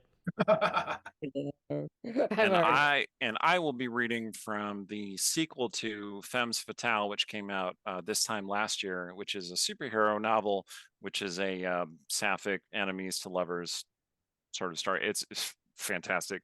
Amanda, who made sure that Drudge got face full of organ preservation acid, is my co-author on that book, and it is great. You'll have a good time. Joel. Thank you to everybody who came along with us on this journey. Thank you for everybody who donated. And if you go to our Extra Life page, there are some incentives left that are not directly related to games or the games that are already completed. So make sure you check those out if you're going to donate. And yeah, hope to see you folks on our regular streams on Mondays and Wednesdays. Close us out, Ben.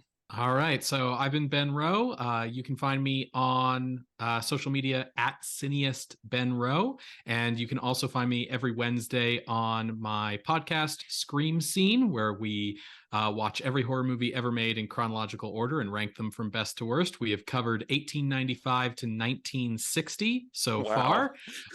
We are at over 300 weekly episodes, and you can find that show at www.screamscenepodcast.com. And since we all did some horror gaming here today, I'm going to plug a little something. If you head on over to our Patreon at patreon.com/screamscenepodcast and sign up for just as little as $1 a month, you can get access to a special episode we did for our patrons where myself, my co-host, who's my wife, Sarah, Tori, who played in one of the games earlier today, and our friend Lisa, we all played a game of Dread, the horror RPG that uses a Jenga tower for event resolution. It was very good. The story was a gothic horror story that I wrote set at an all-girls boarding school in the 1940s, which means that if you enjoyed the chaotic teen girl energy tonight, there's more of that in our game.